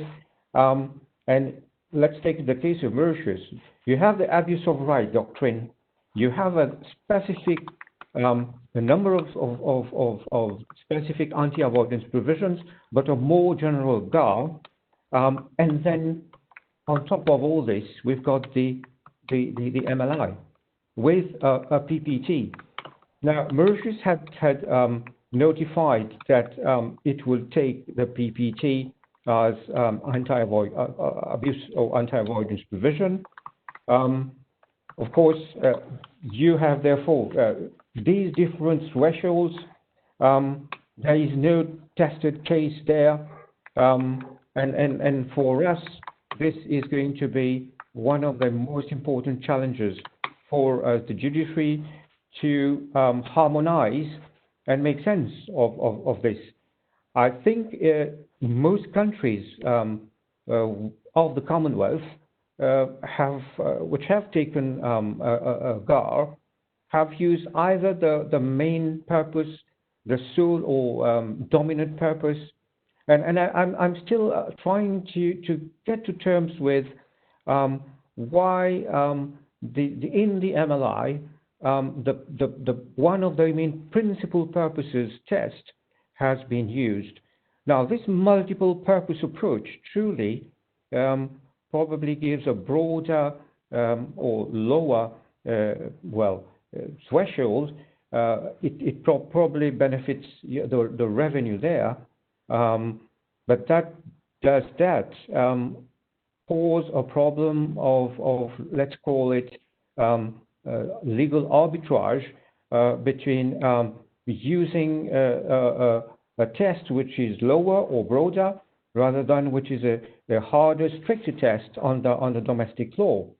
Now, well, we have that commentary from the UN there about treaty override. Well, I also have an issue with this issue of treaty override. I mean, most countries, unless the constitution has some specific provision, do not do treaty overrides, and that is something very rarely done. Whether by is another complex question for which I don't have an answer right now. There are a number of definite legal challenges ahead of us, and since that would be discussed at different levels, probably domestic courts, the EU courts for the directives. It is clear when I saw one of the slides of Professor Dobro that the GAR in EU countries would be interpreted according to principal purposes. The benefit that has, it's that it is clear, everyone knows about it. But what about the rest? So the questions that have been raised by Parul, the speaker just before me, are relevant questions for which I'm afraid I don't have answers. But there are questions that courts of law will very soon will have to grapple with. Now, the MLI to me is one of the most complex pieces of international treaty or instrument we have. By its very structure, it is complex. The second thing, it deals with taxation, which by itself is a complex subject. And third, that is quite a big challenge for most judges to interpret the different texts at different levels there. One of the issues there is something which had been raised earlier, I think by Porus, is the preamble. The preamble is not in the body of ideas. but we should not forget that the preamble has been raised to some heightened level of being a minimum standard. And whatever you do with your MLI, I mean, one cannot escape the fact that there are a number of what the OECD calls minimum standards, and the preamble is one. And the issue which are there, I think, are near to, well, what we'd call gospel truth, which we cannot escape if you do not have those specific wordings in relation to double non-taxation, or not, well, encouraging, well, treaty shopping there in all your treaties. I mean, those treaties would fail the test. Where, when you do your peer reviews at the different OECD meetings, where countries are peer reviewed by their own peers. So we are still, on the learning curve, because those peer reviews have not yet started. So what would happen whenever certain wordings which are there in the model now are not in the treaty? For example, in the preamble, the way it is now a minimum standard. So can you just, well, alter the words, not use the exact terminology there? So again, I think most countries are using it the moment one signs the MLI, become part of the inclusive framework. The minimum standards got to be there. So there are a number of questions there for which probably we would need some more time to see how well the courts deal with this.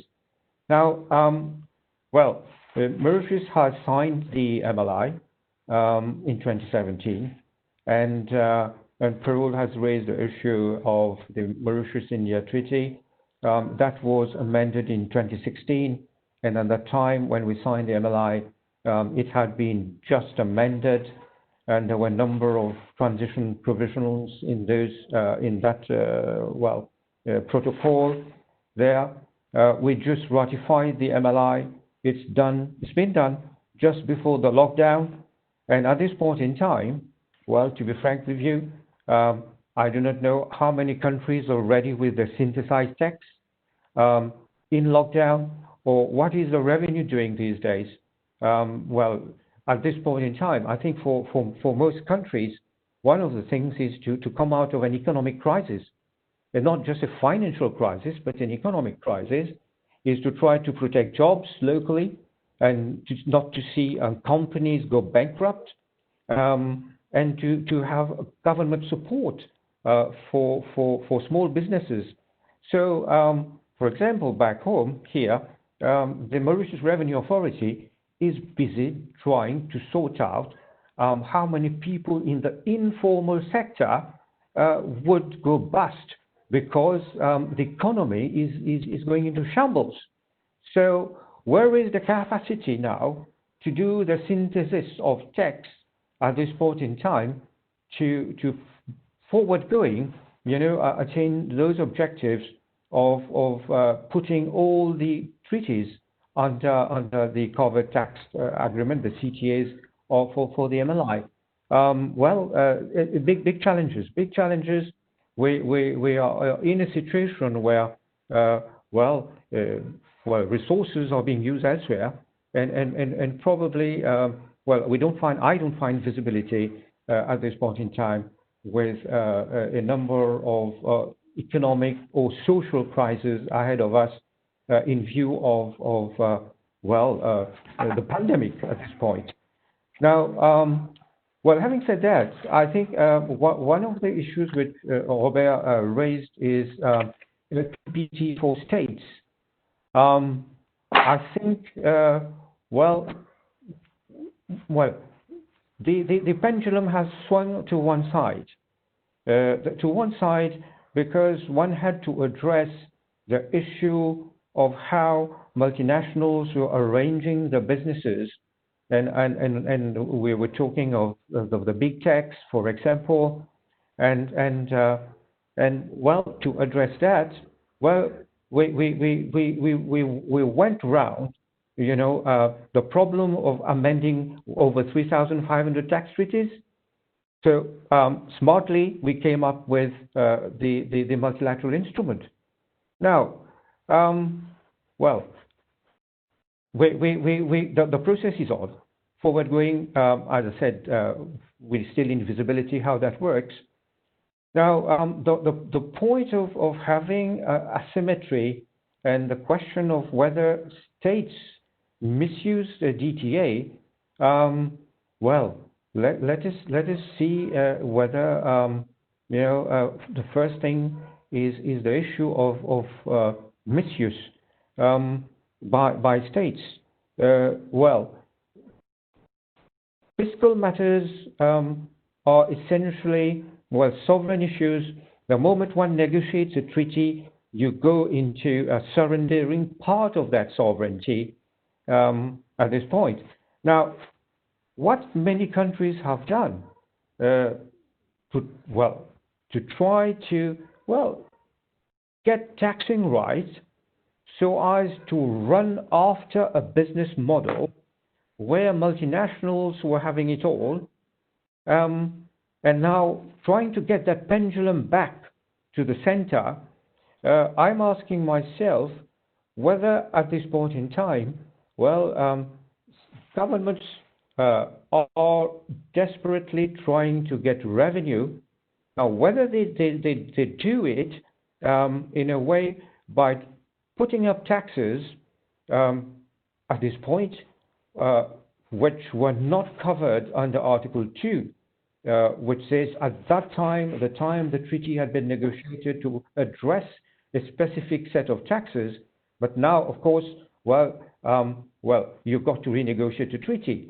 For example, if a government right now needs revenue because it has a higher health bill because of expenditure in the public health system during a pandemic, so as not to let people sleep on the floors of hospitals, raise taxes.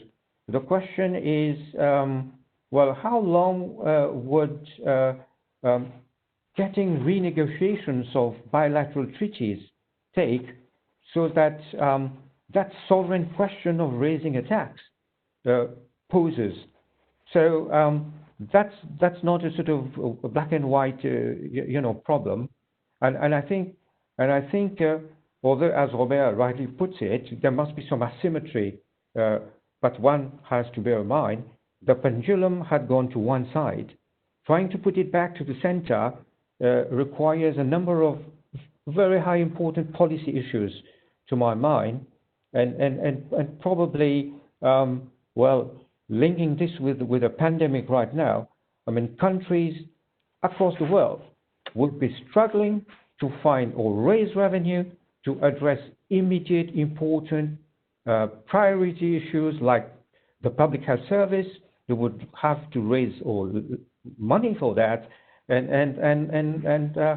I think the question of renegotiating tax treaties to avoid the issue of a misuse of DTAs is something which is not quite simple. Actually, to get people back to the table to negotiate is something quite hard because tax treaties are essentially bilateral in nature, although you do have a few multilateral examples.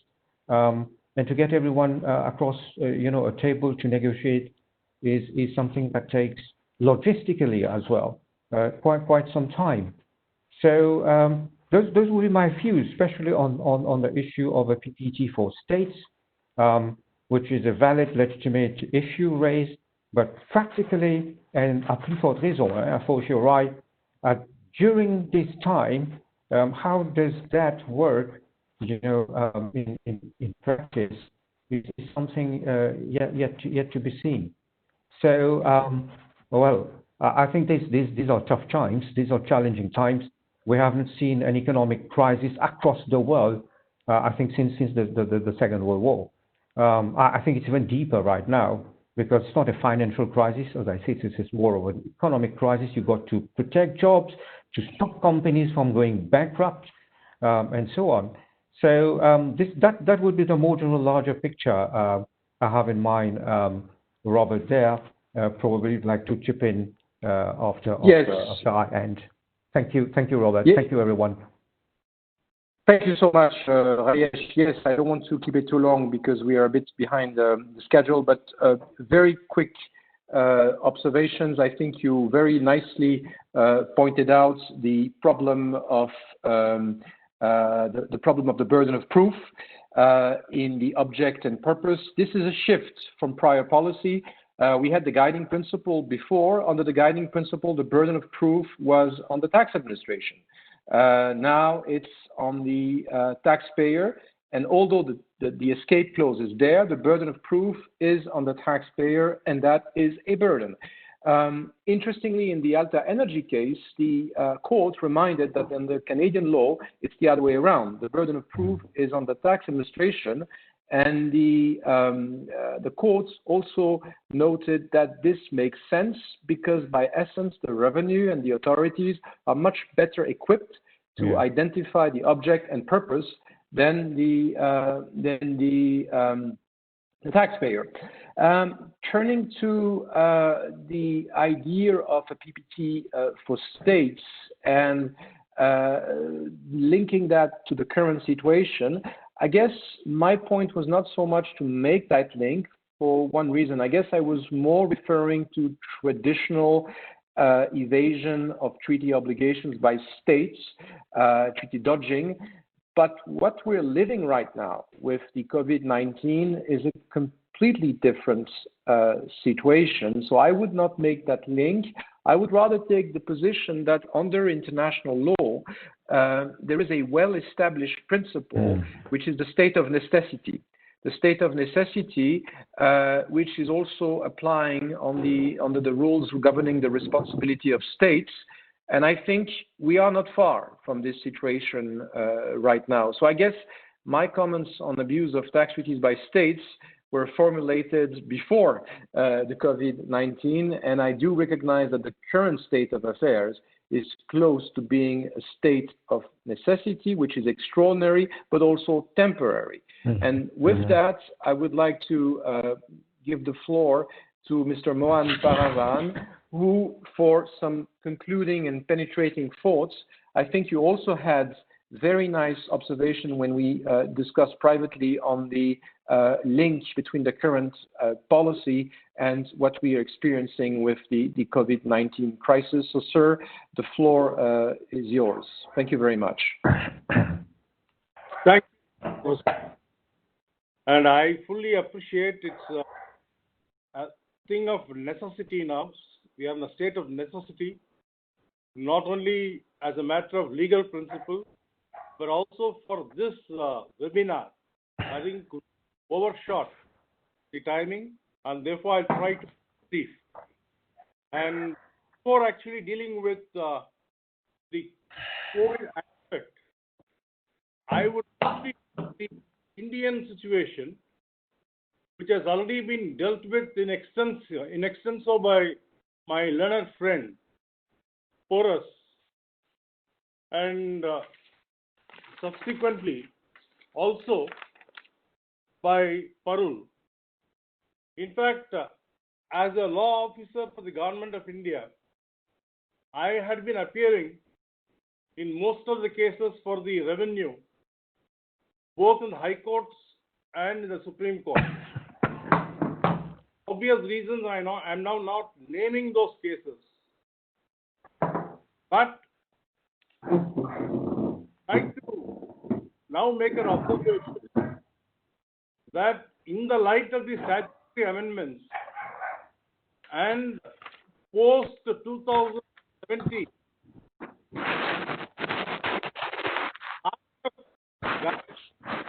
jurisprudence, like the principle of substance rather than form, and the debate on tax morality, which actually took place in the years 2013, when big multinationals were litigating and were paying taxes only out of moral compulsions, I think now no longer exists. post, I think, the OECD and UN changes in the year 2017. And now we are not essentially concerned with corporate structures, but our essential focus would be on the substance on each layer of holding or the subsidiary company, or what functions do they perform, what assets do they have, and whether companies do exist only on paper with no real functioning, or assets are being held universally and systematically delegitimized, etc. So these are all actually very important functional tests which will be gone into and will be relevant both from the angle of GAR and also the treaty provisions and also the Indian law, that is section 90, which was adverted to by my learned friend, Mr. Porus. In fact, just a couple of days back, the Advanced Ruling Authority of the Indian tax regime has given a very important ruling with regard to the liability of Flipkart, and has made some very important and salient observations with regard to the liability in tax. I would actually only read one paragraph in that opinion. That was actually a ruling which arose out of applications filed by two Mauritian-based companies which sought to argue nil withholding tax liability in India on transfer of its shares in Flipkart Singapore to a Luxembourg-based company. And all these aspects were actually gone into. The court also expressly adverted to the Vodafone India ruling by the Supreme Court and has made several succinct observations with regard to the pattern of shareholding of the company, who was actually effectively controlling the company, whether the individual or some other person, and where its essential operations were situated, and what was the holding structure, the management pattern and control, etc., and observe that in its opinion, it was not the holding structure alone which would be relevant in considering the issue.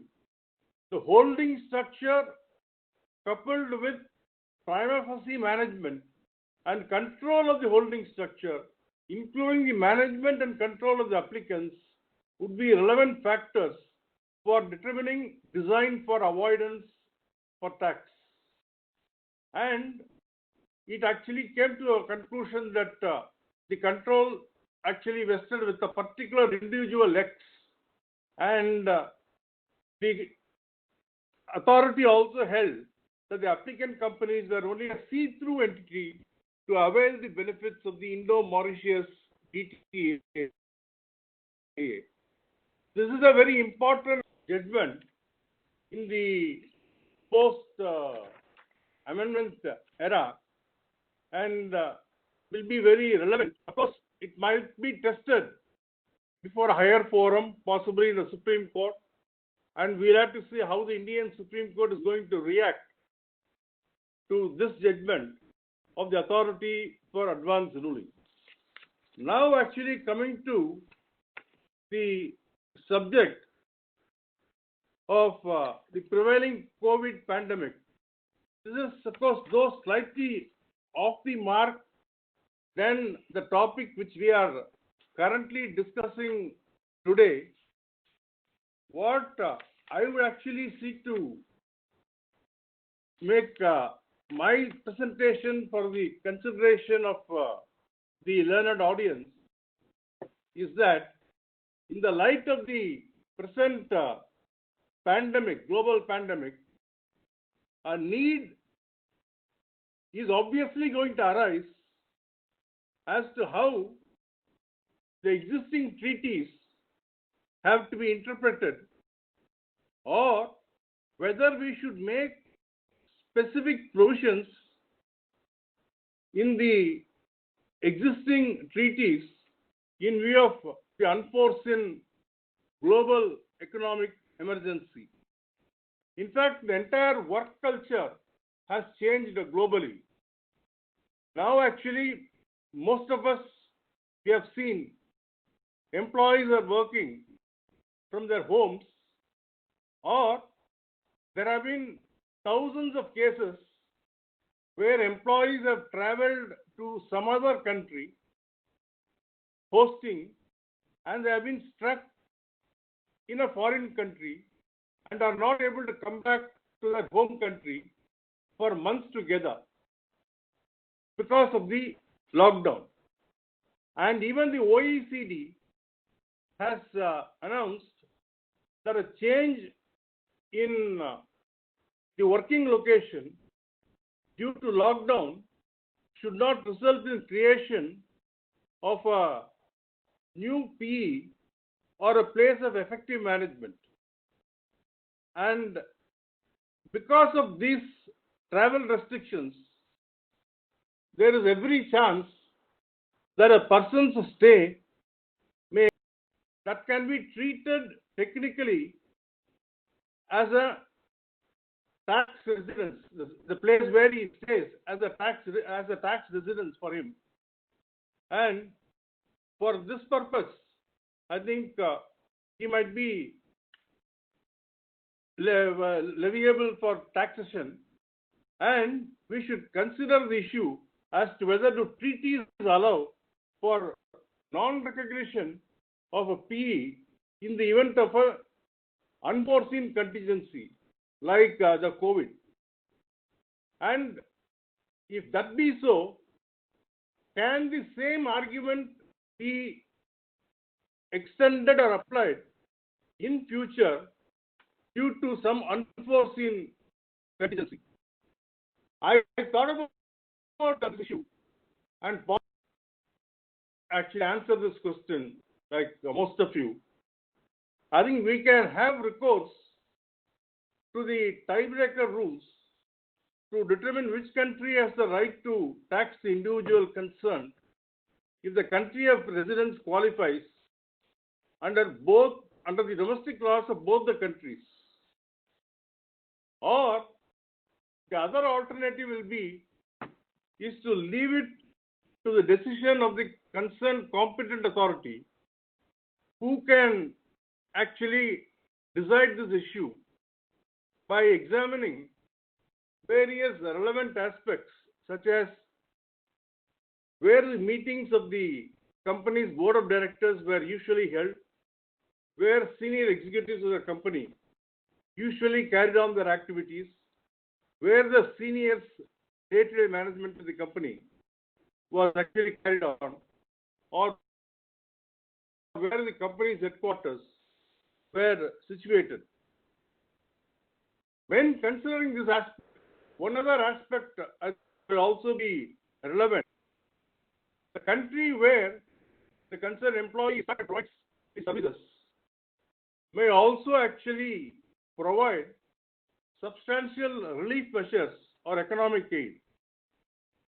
And that relief measures would have been provided to this individual as well as to the citizens of that particular country.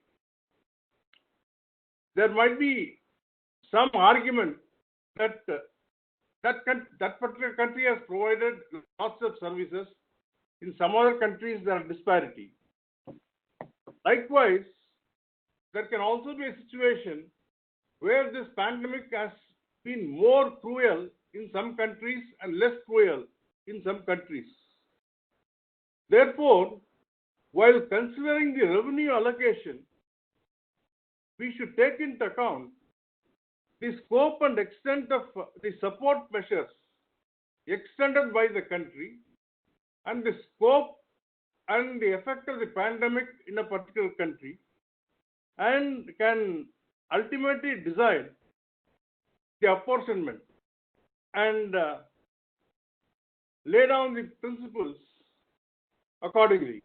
I think these are some random thoughts which came across in my mind, because the way I think this pandemic is going on and on, I think it looks like it will go on till the end of 2020, and it will be high time, I think, when we may have to give a thought to this aspect from the perspective of international taxation as well. And therefore I thought I should raise this issue in this August conference as well.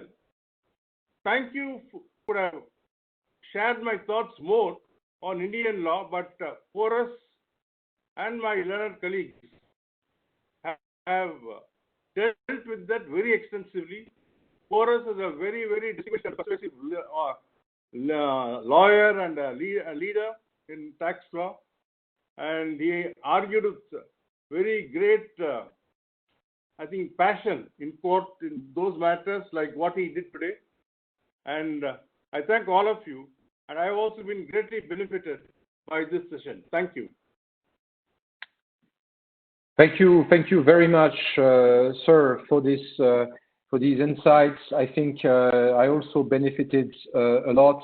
Your thoughts on the COVID-19 also will serve as a beautiful transition for the panel tomorrow that we have on the challenges raised by the digital economy, of course, which now have to be balanced with the COVID crisis, as much of your observations will be picked up tomorrow.